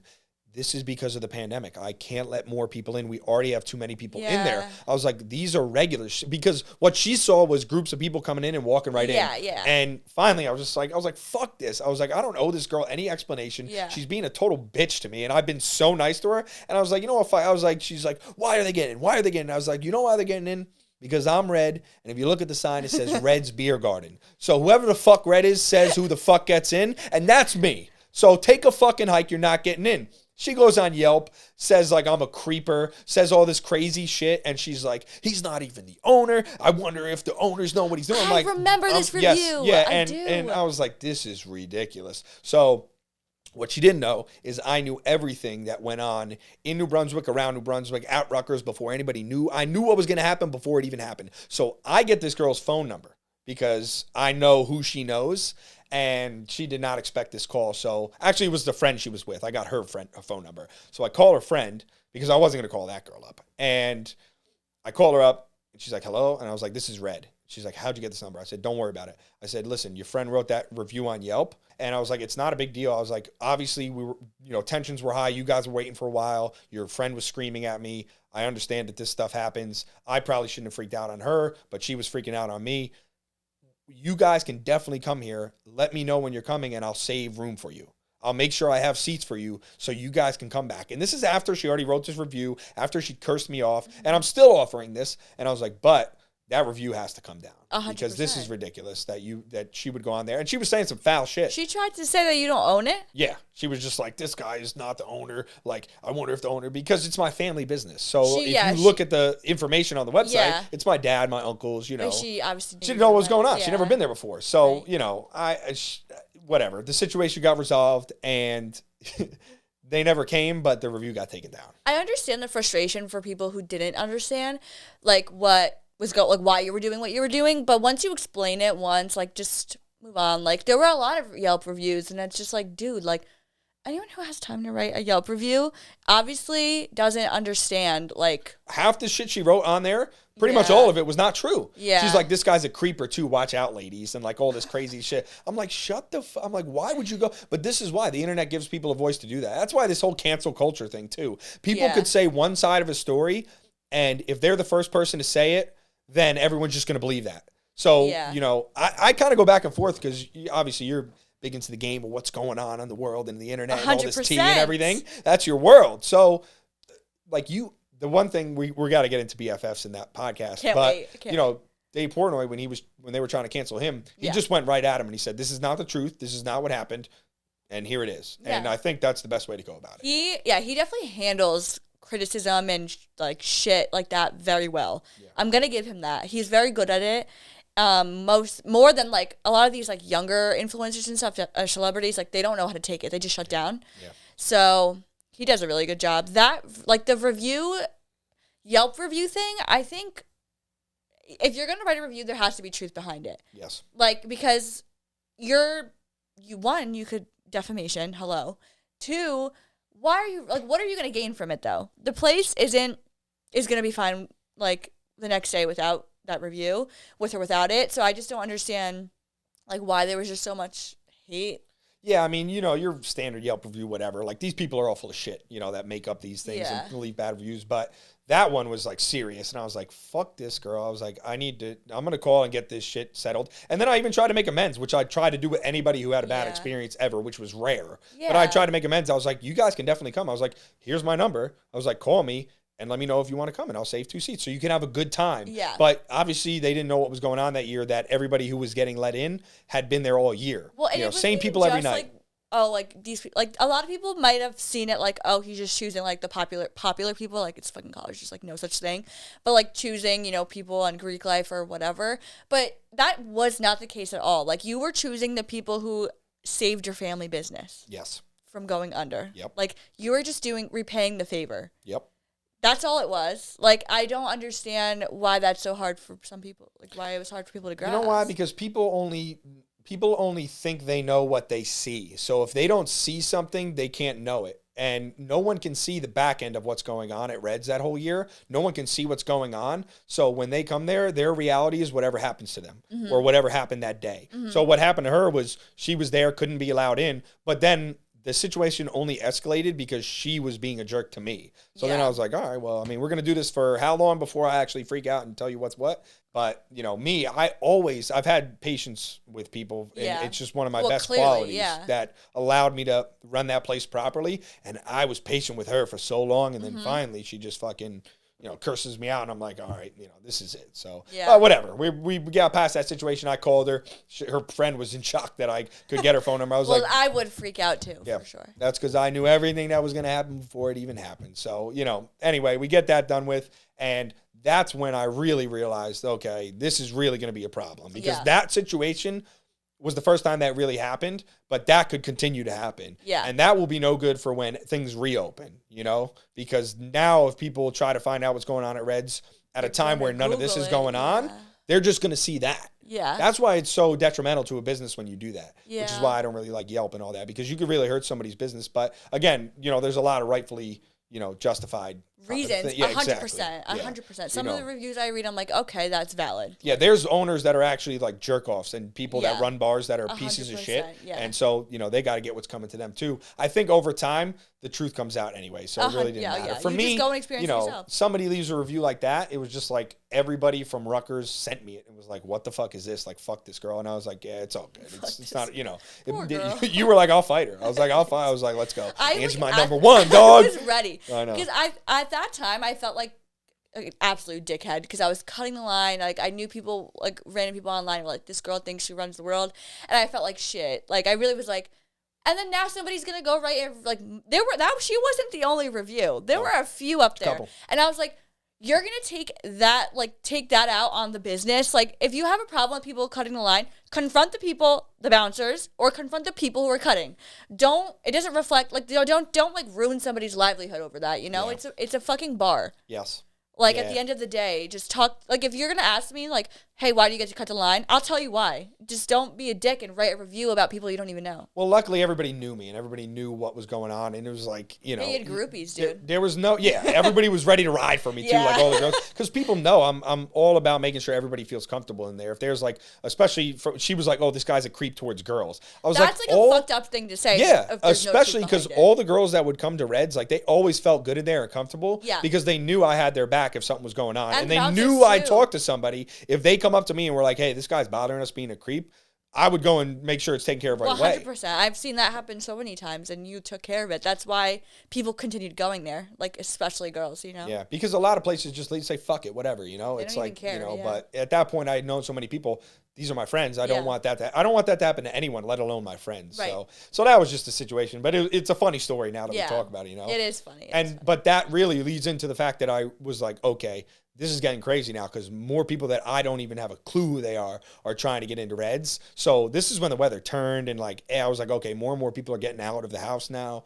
And so we get closer towards graduation. We ride out the rest of the spring. We have such a good time. And then we get to the graduation week. And so the worst week. Oh man. So took a toll on my emotions for sure. You set up a whole, graduation party. And remember, we were going to do a graduation like at a Reds. Stage, yeah. Because Rutgers decided that they were not going to have a graduation that year. Yeah, that was fucked. It was just fucked up. I could not believe it. It was, yeah. And then they tried to, like, move it, and it was, like, by that point, we were all kind of over it. I think we were more, like, a lot of people will say, like, a lot of people who were in the class of 2020, they also had no graduation, and they were always like, well, we got our year cut short. And, yes, they did, but they also had, like, 3/4 of a year of normal life, and like we didn't. Like we had the fucking 10 p.m. curfews. Like half of our friends weren't even at school, some of them, like I know some people who weren't at school during that time or weren't going out for whatever, their personal reasons. So the lack of graduation is what really did it for us on the year. Like that was our, like people were vaccinated by that point. Like everything was okay. Could have had an outside graduation. We have a big ass stadium that we pay for. Just fucking let us have it, and they didn't. And they did it so early. They were just like, "Fuck it, we're calling it early." So early. I was like, "Why would you make this decision so early? Like, we're far out from when everybody graduates." Yeah. I guess they were like, they didn't want to chance it. They were just sad. Like, "Fuck it, if we're not going to do it, let's just announce it early and get everybody over it." They did that like that was wrong. It was definitely Rutgers will like I talk so much shit about Rutgers as much as I love it, but we're allowed to because, we went there. They love to do this to their students. They really do. Like, the way they handled so many situations while I was in school was just like, dude, like, why the fuck are you canceling it 3 months before it's even The time? university knows that they have all the power, so it's not like they're like, oh, they can't do anything about it. But I will say that was wrong to do that. Especially at that time, they required everybody to get vaccinations. They made everybody do it. They charged us full tuition. Yep. They charged us a campus fee when we couldn't even step foot onto fucking campus. Yeah, and then they canceled the graduation. I was like, this is wrong. Like, we're getting towards, when everything's going to open back up now, and this is what you do, But it is what it is. So I was like, fuck it. I was like, fuck that again. I was like, fuck them. We're going to do a graduation here. I'm going to turn the bar into a stage. I hit the contractor. Shout out to our guy, Bill. He's the man. He comes up whenever we need him. He's one of my dad's great friends. Built that whole place out. And I was like, Bill, I want to turn the bar into a stage. Can you come by and check it out, see if we could do it? So he comes by and he was like, it'll be a little tough. I mean, it's doable, but it probably wouldn't be the safest thing. So I was like, all right, we won't do the graduation, but let's have a big party and celebrate. And so you guys put together a nice party. It was so nice. A lot of our parents came, and that was awesome. A lot of our families. It was very emotional. It was Kush left early, actually, that night. How fucking fucked up. Well, you guys got there at 5. That's when the party started. So our parents actually met for the first time at Reds. Like our parents, yeah. No way. That was, How long were you guys dating before senior year? We started dating right before senior year. Right before it started? In August, yeah. Let's fucking go. So it really prospered at Reds. The relationship really blossomed. It really at did. Reds that year. I think it was Joe Milano. He was like, you and Kush are like the homecoming king and queen of Rutgers. You guys were the king and like, queen. Oh, God. Especially of Reds, for sure, Oh, for sure. If there was a vote, we would have won. And when did you guys meet each other at Rutgers? Sophomore year, we lived in the same dorm. We had, met in passing, I think, one other time before that, and we followed each other on Instagram. And then sophomore year, moved in. I posted a picture in my dorm, my new dorm. And he was like, oh, my God, what floor are you on? And I said the floor. And he was like, oh, my God, I'm on this floor. That's Liddy or some weird shit. And let's go. We realized we lived in the same building. Riz, let's fucking go. It was definitely DMs in the DMs. In the Instagram right in the DMs. Let's go. Yeah. It's all time. That's how it happened. It was crazy. Let's go. And then you guys, but that was sophomore year. So what? Yeah, we were friends for 2 years. We were really good friends. We hung out every day, talked all the time, and then he went abroad. And then after he came, he got sent back home because of COVID. So after he got sent back, I just made out with him at the bar. Let's go. That's fire. And Kush liked me before that, but of course. Yeah. So then it starts to prosper all of senior year. Yes. That's great. It was great. Yeah. It's great. I remember we were joking we were going to have the reception at Reds or the ceremony. We're doing it. My sister's reception was at Reds, New Brunswick. That was cool. We tested it out. Yeah, it was great. Mama Red. Yeah. She set the whole place up. She decorated it amazing. Unreal. It looks so good in there. Tables all over. Yeah, we got the pics. We got everything. But obviously now we can't do that. But maybe at the next Reds. Maybe we'll all go Reds Miami for the reception. Oh, is that still in the plan? That's still somewhere in the plans. Is it? We'll see how soon, though. That's the Sam actually asked. Like, he was like, when Reds New Brunswick shut down, he was like, so does this affect any of the plans for Reds Miami? I was like, I don't know. No, that's still on the plans. That's for damn sure. But so that whole week leading up to the graduation party, that was senior week. So we were there every day. So we opened every day that week, and everyone was there every night. Yeah. And it was just from Tuesday on. We did Tuesday, Wednesday, Thursday, Friday, Saturday. Sunday was the graduation party. Yeah. Families came, parents came. I got to meet everybody. There was a big bar crawl going on around that time where people were bringing their parents in, I think, the day before, too. Yes. So we got to meet a lot of people, and it was just a really cool time. And it was a really good send-off because it was tough. Like I said, after spring break, I realized, we're getting to the end of this year, which, you could not explain what that year was like to anybody. No. Really, we just went pretty in depth on it. But that's not really, even half, a quarter of what happened. There's so much that happened, but to describe the feeling that, that everybody had being in there and being together as almost like a family, you had to be there to feel it. Yeah, 100%. So it was sad. We were all sobbing. I know. My mom thought she was so cool because she's like, I've actually been here already. All the parents, it's the first time. Yeah. Like, all right. And she got the shirt. I'm a Reds broad shirt. Yeah, I remember. She's such an icon, honestly. She is. She was like, oh, I've been there already. And I was like, Mom. Yeah, yeah, she's awesome. She was at your birthday. Yes, she's the best. She's the best. Yeah. And that was that was a very emotional week, especially that night, that Sunday night, because, Kush left early, missed out, the whirlwind of emotions, because then everyone started crying. Because of your playlist. Because of the playlist I sent. So now everyone can know that it was me that was playing the sad fucking songs all night. And then you played Sinatra. I started queuing up all the emotional songs from your playlist. They were the happy, whatever. And then I was like, we need all the ones that will cause tears. And it was just that time, and I started queuing them up. It was that time of the night. And you guys were singing, and everybody was just, tears were flying. It was kind of early in the night, but it was really, because I think everybody was, first of all, you guys were upset you're leaving college. Right. And also all of our parents got us hammered. Yes. So, remember Gab's dad? They all left their tabs open. I know. So I was like. He was running up. Yeah. I was running up that fucking tab. Yeah. Everybody's tab. Yeah. So it became very emotional, but, just it represented what a year, what such a good year we had. And, going back, you could never, have another year like that again. No. I don't think in anything, running a bar, unless another fucking crazy thing like the pandemic happens again, which hopefully never does, for the love of fucking God. But the situation that it created, there's always the good with the bad, and it was a very bad situation, but it created such good because that whole year we all got to become very close. Yeah. We got to become really good friends. And like I said, all the people I know from that year, I'm just looking forward to staying in touch with them and seeing what everybody does. Because, again, I felt it was also just a very special group of people. Yeah, we definitely were. I don't know how, obviously, any of the other classes were, but I don't think any of them were as close as our graduating class became that year.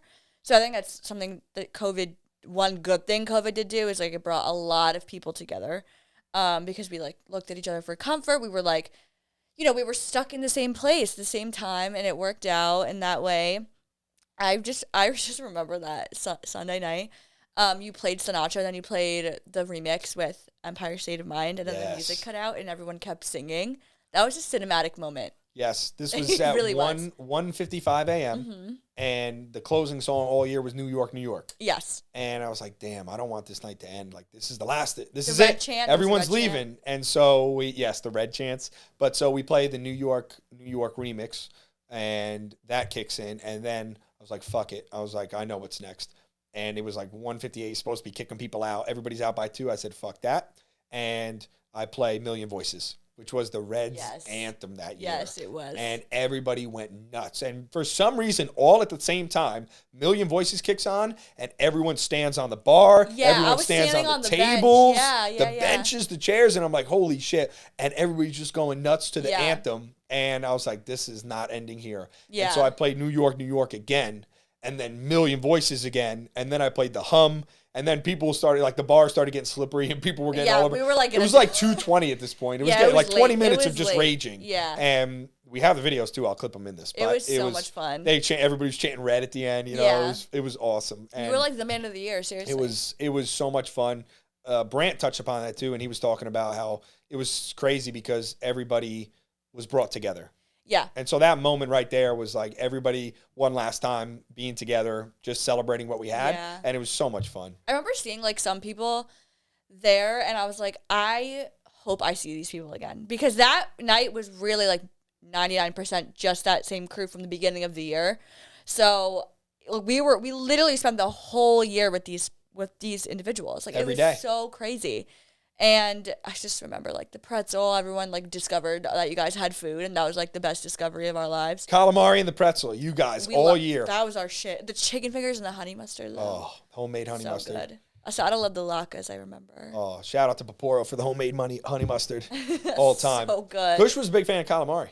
Kush, I loved it. I did People too. didn't realize how good that was. We were the only ones who would always get it. And I was like, why, guys? It's so good. You know, people actually ordered food that year because you would come at 5 o'clock. We would eat dinner there. And you need to eat dinner because you'd stay till 10 and then you'd stay till 2. So people needed food. Yeah. The next year, no one would come till 10 p.m., 10:30 p.m., 11. So no one ate. It was just drinking. It was just a club. I feel like even if we went at like even if I go to DJ's and I'm there late, I get food. I get food every night I leave there. We get food. We're always at the DJ's. Buffalo chicken wrap. Always. Every night because it's grilled chicken. Mac and cheese bites. The mac and cheese bites are all time at DJ's. Yeah. Unreal. But I realized that the Buffalo, because we would order 3 orders of chicken fingers, 3 orders of mac and cheese bites, 3 orders of my sticks. I was like, all right, we need to cut this. I need to eat like grilled chicken. So I started getting the Buffalo chicken wrap because it's actually grilled chicken. They almost took it off the menu, but shout out to the manager, Justin. He's like, no, he's like, Palsy, that's my last name. That's what they all call me there. He goes, I'm leaving this on the menu. I almost called it the Palsy wrap. That's what he said to me. I was like, let's go. Stop. Like, That's how I felt go-to. when you named Dirty Shirley after me. The Miami Anj. Yeah. Because you know how many people came in the next year and started ordering that? So I actually was at Huey's the following year for someone's birthday, and this girl came up to me. She's like asking me my name. I tell her my name's Ann. She goes, "You're Miami Ann," and I was like, I forgot that was a thing. You're famous. You're literally famous. Like, it was people come in, and you know how many people come up to me and ask about you guys the next year? Because they knew how close we were. They're like, you know Ange, you know Kush? I'm like, you already know the answer to this question. I'm like, they're 2 of my best friends. Like, and so they were like, let's snap them. And so that, to me, the next year, I think the best part of the next year, because it was so crazy the next year, like, it was, every night was packed. And it was, like it. The wall was down, and it was just a club, and it was nuts. And you guys came for homecoming, of course. Yes. We had a fun night, but you saw the difference. And the best part of that year, even though it was so busy and the numbers were great and we were killing it, was when people would come and ask about the people from the year before that were my close friends and be like, oh, you know Kush, you know Ange, you know Benji, you know Sam. Like, and I'd get hyped because all those people kind of, you know, after that year, you guys all disappeared into the night and did your thing and everybody graduated. And it was upsetting for me because I was so close with you guys and I knew that was coming, but it still was sad. And so when people would ask me about you guys the next year, I would get so hype and I would be so happy and I'd be like, yeah, those are my guys. I remember like looking on social media that following year, seeing people post like, I'm Red's number one fan, and I'm like, come on. This is a dispute that many have had, but we all know the answer is Ange. It's so funny to me because you must, like, you're a Leo like me. Like, this must make you feel so great. Oh, I feel all amazing. these people fighting to be your best friend. Ange would hit me up, and I could tell you were like, no, you were not going to let anybody take the number 1 spot. You're like, I will get her. Like, I would just do it because I knew you would love it. And I was like, there's no way these random, like, what is happening? I was like, I leave and this is what happens? Yeah, I laughed every time, because it was such a thing. Like, now everybody was posting all the time, all over. We didn't have to limit it. It was great. Yeah. So it was a lot of fun, but still the best part of that was when people would ask me about everybody from the year before that I was close with. Because they knew. They saw you guys on my social media. They saw me on yours. Yeah. And, of course, they saw from that summer. I mean, we just had that summer. Yeah. And you were in our grad picks, too. Yes. Like, oh, yeah. We did a lot of them at Reds. It was a special year. And then we just carry it right into the summer. And That I mean, summer remember was- that first night, Memorial Day weekend, we all went to DJs? Pringles Bar. Yes. We all went to Jack Schlingle, the goat. Yes, I was at Emtro. And so you guys came, you stayed at Emtro's house, Yeah, right? yeah. And she was living right next to where Pete, Jake, and Sam were staying. Yeah. And I was like, this is perfect. It was Like great. literally the house next door. Yeah. So we all pregame. Shout out to my guy, Matty Edwards. He came with me. He was my hometown friend that was with me amongst all Rutgers.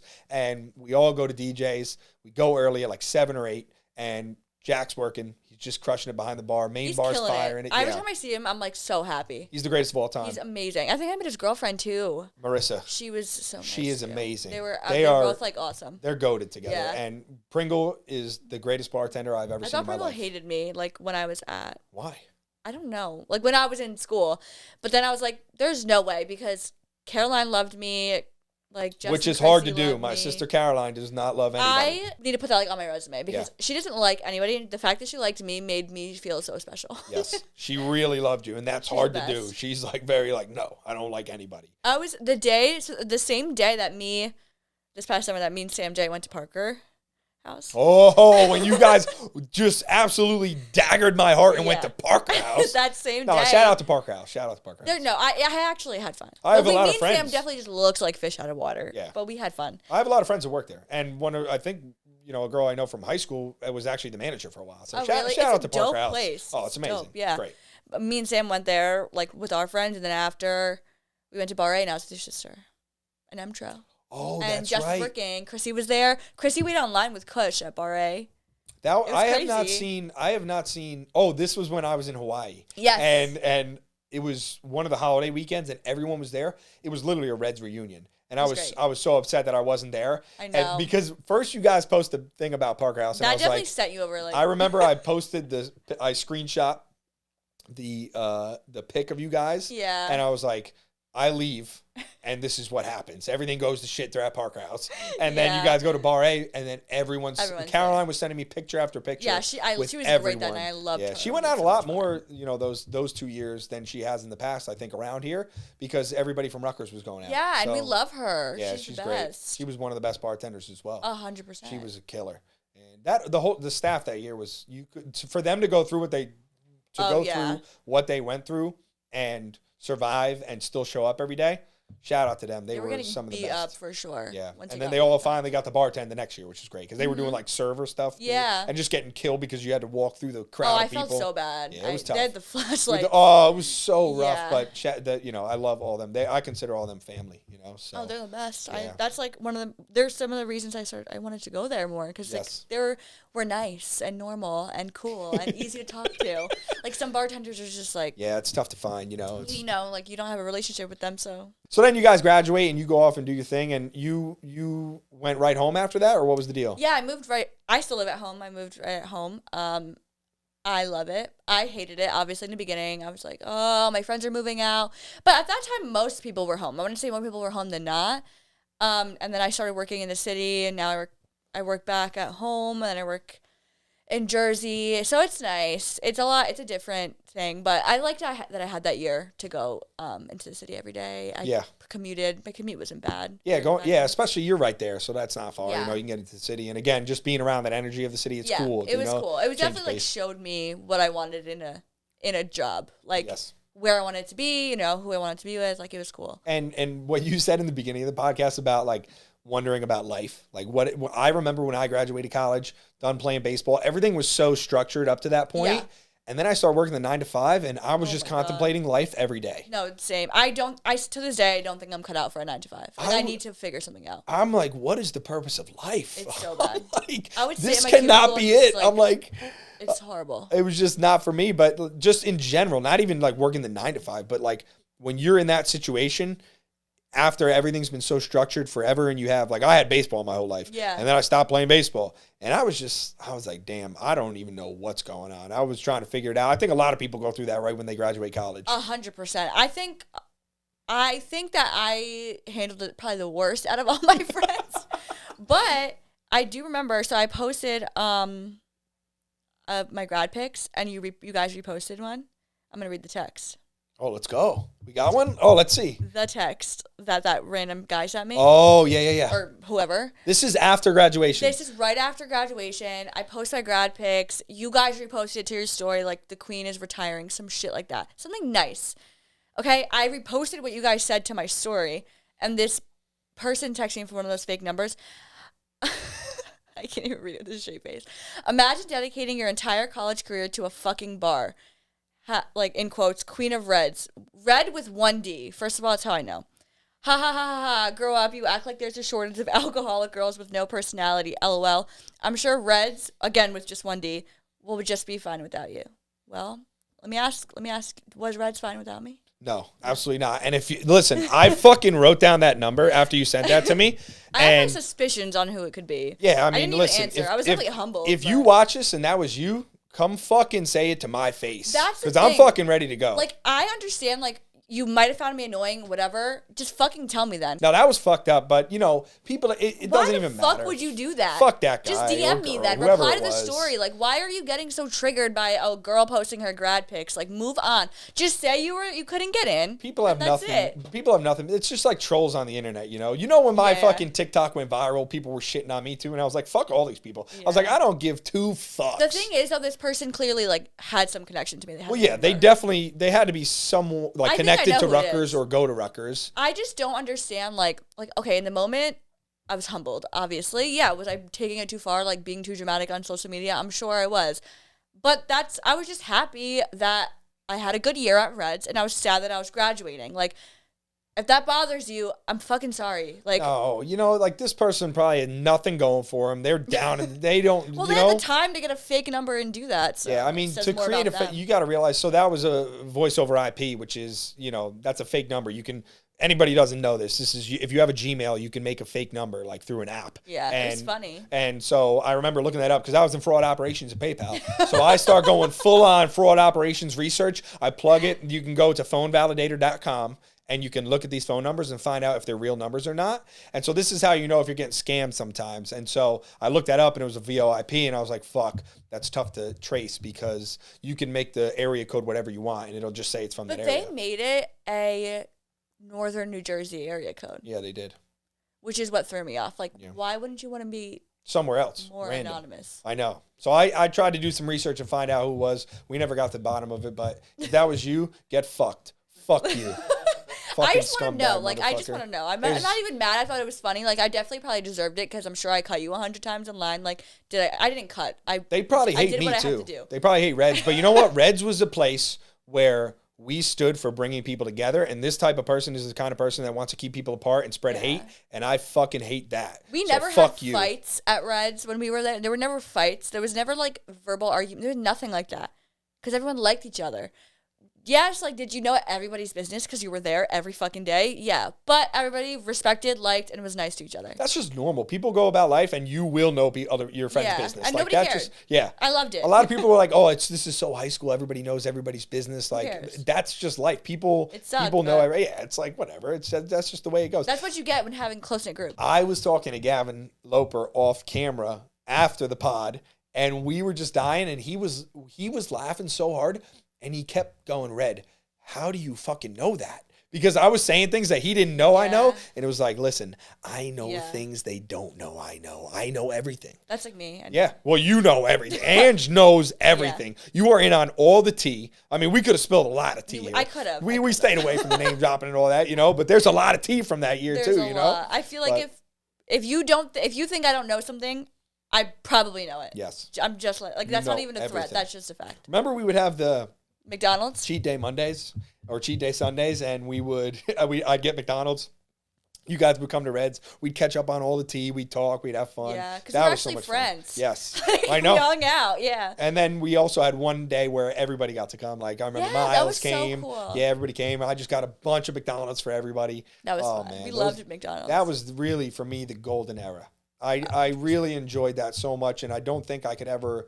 You know, even if I stay in the bar industry, which obviously we have the other two Reds. Yeah, you saw my housemates. They were there the night of the Carrie Underwood concert. Oh, that's right. Yeah, Megan.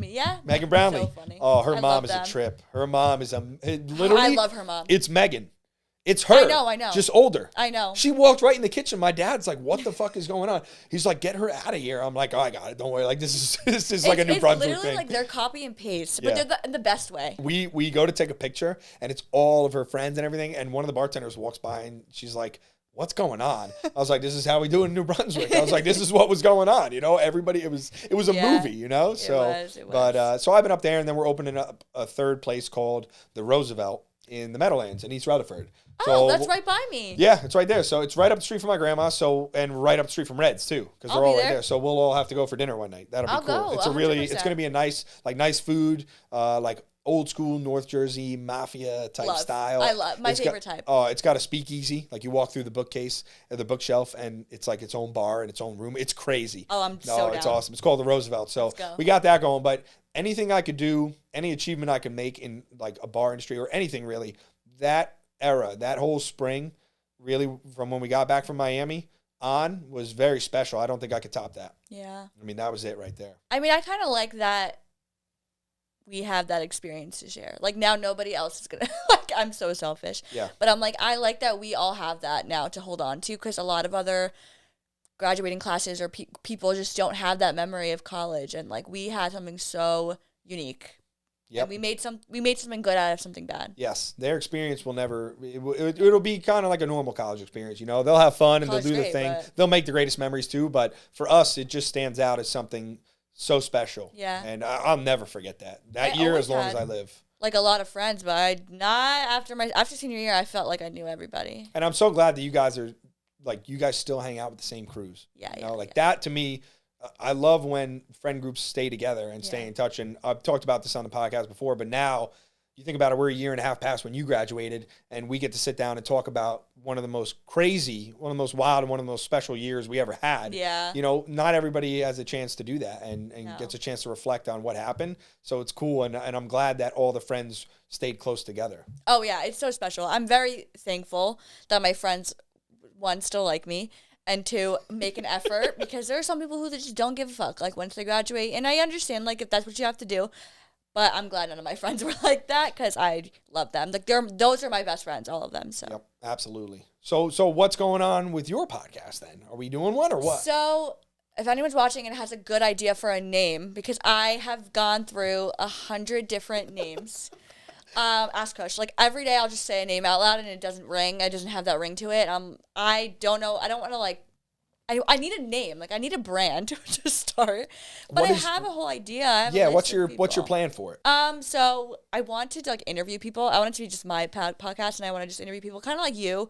And I also want to talk about relatable things because I feel like a lot of podcasts are about like drama, pop culture, like TV shows, whatever. And I want to talk about like life after college, making new friends, like how to deal with the breakup, how to deal with like, and have guests on to talk about those things. I think that'd be cool because I like listening to podcasts like that. I also just want it to be fun myself, but it's in the works. I need it to happen. Like you were born for the camera, Anj. I mean, that's you. Like you're ready to go. Tell them to let you know when it's rolling and just start going. It's going to take off. I feel like I've been stepping back on it because I don't know how, like I'm just like getting in my head about it. But I think I just need to do it. Like I know I need to do it, otherwise I'll regret it. And you obviously know like my dream job is to have a podcast at Barstool. So like I gotta do the first step and have the fucking podcast first before you would fit right in doing the Barstool podcast. Because they're firing right now on all those podcasts. They're killing it. Everything they're doing right now, every person that's on camera has a podcast. And they're like even like off camera, like on Twitter or like I guess like on TikTok and everything, like all those content people for Barstool are killing it. Like they're doing such a good job. And I feel like I would love a work environment like that, which I know like people have their shit to say about Barstool, but I genuinely like I've always wanted to work there. So I think I would fit in. Plus like now I know a lot more about sports, so I think I would actually. You would be a great addition to Barstool. And I mean anywhere. Like you start your own podcast, you do that, it's going to take off. I have no doubt. So I need to be a guest on it. Obviously, you'll be like one of my first guests. Let's go. See, you're the first girl to do this podcast. And you'll be my first guy. Let's fucking go. Because when you told me that you wanted to do it, I was like, yes. Yeah, because you were like, because I remember we talked about it in the beginning, and then we took a break. We didn't talk about it for a while. And then you hit me up and you were like, oh, we're going to start doing it here, like you were, and I was like, all right, I have to do it now. Like, this is my chance. Well, and we've been talking about doing this podcast for a while, just schedule wise. And of course, once Reds closed, I didn't have a stable spot to do it. We did it at Reds for so long. Right. I have episodes that haven't released yet that Still are from Reds. Like the Brandt episode is at Reds. Oh, wow. I have like 3 or 4 more. The Sabrum episode I mentioned before. And then I have 2 more that are at Reds. So the location doesn't matter because we can take it anywhere. But great. that's why it kind of threw a wrench in our plans because we were planning to do it there. And then we had to line up a time where we could either do it at Cush's Penthouse or here. And so finally we got it all set up and now we're doing it. So what do you think of, on the podcast topic, what's going on with BFFs these days? I love that podcast. I have a few faves from Barstool, but they're definitely number one. Dave Portnoy carries that show on his back. I don't care. He is unreal. He's so like effortlessly funny. When he speaks his opinion, he does not give a fuck. He doesn't care. And I want to be like that. Yeah. Like, I love that. You know what also I noticed recently on there? So this is our podcast that me and you text about all the time because I'll be watching that one. I like the Full Send podcast. Obviously, shout out to the Nelk boys. I like those. Money Buys Happiness, that's like under Full Send now. I don't watch that one as much. And Raw Talk with Bradley Martin, who I've been following for a while. So the Full Send, the Raw Talk, and the BFFs, I usually try to watch those all the time. Same. And that's the one that I text you about. We always text back and forth. Yeah, I'm big on BFFs, Chicks in the Office, Call Her Daddy. Those are my 3. Call Her Daddy is crazy. Oh, yeah. I mean, she's killing it. Alex Cooper's just, yeah.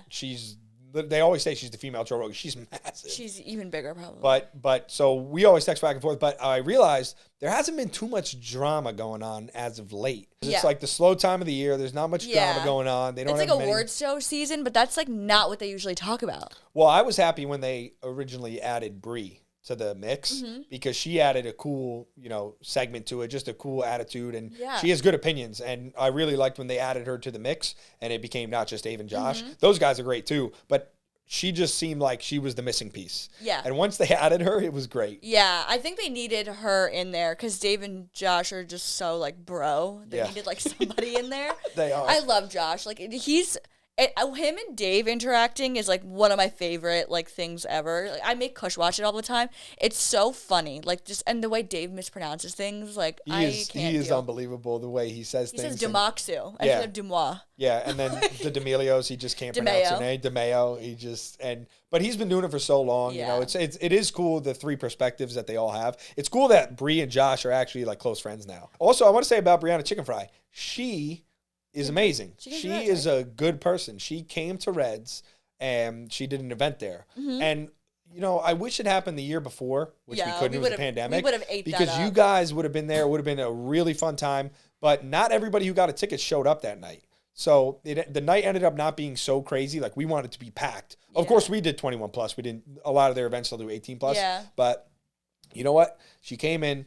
And the turnout wasn't exactly what we thought it was going to be, even though we had a set amount of tickets. Yeah. Like, we knew how many tickets there were. We were like, oh, this is going to be great. Yeah. It was bid day for the sororities. Oh, so they all got blacked out at like 3 p.m. and not all of them made it. They probably also, like, had shit to do. And yeah, they were just, some of them came in hammered and then just left, like, after 10 minutes. Like, they just couldn't be there all night. So Bree came later in the night trying to wait for people to get there. And whoever was there had an amazing time. Yeah. So, Bree she came in. I love her. She did her thing. She was taking videos, pictures with everybody. She went around. She had her whole security team. They were great. Everybody they brought with her, for this. Grace O'Malley. I fucking love her. She's awesome. I love when she's on BFF. She is awesome. Yeah. And so they were both there, but she just killed it. Corey was there filming actually that night, but, she came in and she just did her thing regardless of the situation. And we were talking to them before and after, and I waited for her outside at the end when they were getting ready to leave. I just said, listen, I'm sorry, not everybody showed up. Thank you. And she's like, listen, it's not your fault. Like, we did what we could with what we had. So, she was super understanding. And, you never know what influencers and, celebrities and things like that. She seems like cool. She is just as she shows, like, on her social media, like, being down to earth, being relatable, being cool. That's who she is. So I feel like I'd be best friends with her. It was awesome to meet her. And she was just cool. And I planned to go to, we were trying to plan a night at DJ's, me, her, Grace. She's got to go. Yeah. She's got to go. Listen, that's like her scene. We have the plan to go. I told her, listen, we're going to go. You have to hit up her team. You know what's funny is Pringle's girlfriend worked at the salon that she got her hair done at. Yeah, she gets her hair done down the shore. I remember she posted. Yes. So she's seen her before and she goes to that salon. Yeah. And so I found out that she knew Pringle's girlfriend's best friend. And I was like, all right, we're going to set this up. But she had heard about me from there because she said she was going to Reds and she was getting her hair dyed a different color before that. And she was like, I heard that you just go crazy ordering shots. And I was like, you're damn right. I said, so when we go to DJs, we're going to run. And I was like, that's crazy that you heard about that. I need her to go to DJs. A lot of I remember one time I saw the chicks in the office, one of the girls at DJs, saw one of them at Parker House. They're like, but a lot of the Barstool people are like Jersey people. Rico Bosco, I talked about it. So he's friends with. No way. He's friends with the Commodity guys. So the guys who own Commodity. Is they're all from Staten Island. Okay, it's the white tea and the green tea that's in the bottle. Yeah, the bottle. So they did an event at Reds. And they were talking about, I talked about how when I saw him at DJs, he was chirping me a little bit because I didn't have the V-neck. He wasn't like chirping me like I want to fight. He was just being like, he was being funny about it. Yeah, he was just like, he seems funny. He's like, buddy, you don't got the V-neck on? Come on now. You can't be wearing the T-shirt like that. And I was just laughing. But, you know, he goes to DJs all the time, and they're all involved. She's got to go. She's got to go. They were really excited. They were like, let's go. And I was like, absolutely. I think that's their scene. She's pretty big, though. So if she goes there. Now she's really big, yeah. So I think we still have that on plans. But she's cool. So I enjoy watching the podcast because I got to meet her, and I just love her perspective on everything. Yeah, she's dope. I would love to meet her one day. But they need the Anj perspective. That's the bottom line. Barstool, whatever, they need to get you on board. No, if you're watching this, Barstool, call me. I'll literally work for you for fucking free at this point. If they hire you, they will not regret it. That's what I'm trying to say, but I know there's like a zillion other people who are saying the same thing, but I'm being serious. Like, I'm ready. 100%. Like, I'm ready. And you're one of the few that would actually work out as a podcast. I think so, too. Yes. I just need the opportunity. And so I'm trying to create my own by doing my own podcast, but we're going to see how that's the way to do it. Create your own first, and then they'll see it, and they'll be like, damn, we need this girl. Absolutely. So, well, when that day comes, I'm excited to be a guest. And I'm excited to see the episodes because I'll be watching every one of them. So. Thank you. So this summer, we're going to go out, obviously. We're going to plan that. Wait. You know, we're getting close to it. So that'll probably be the next time I see you guys, I would imagine. Summertime. That is true. I do. But you know what? I'm not in send shape right now. It's the wintertime, and people keep telling me to go out and stuff, and I always say no because I feel like it's a rule you don't go out during the winter unless you're in the city. Like, unless you're somewhere up north, Hoboken, Jersey City. Yeah. But I am 50 pounds over what I was to start September. Like, I'm massive right now. But it's all part of the plan. But the shred starts now, so I have to be in send shape before I'm going out.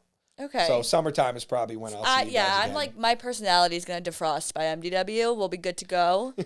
And I'm very excited. I can't wait. I can't wait. I hope you get that house. That would be cool. Well, they're in it, so I'm just see how my schedule works. Hopefully, but I'll definitely be there. Yes, absolutely. Awesome. Well, this was an amazing podcast. We really recapped everything. Was that 2 hours, Cor? 2 hours. 2 hours? Let's fucking go. God. See, I told you we talk a lot. That's all time.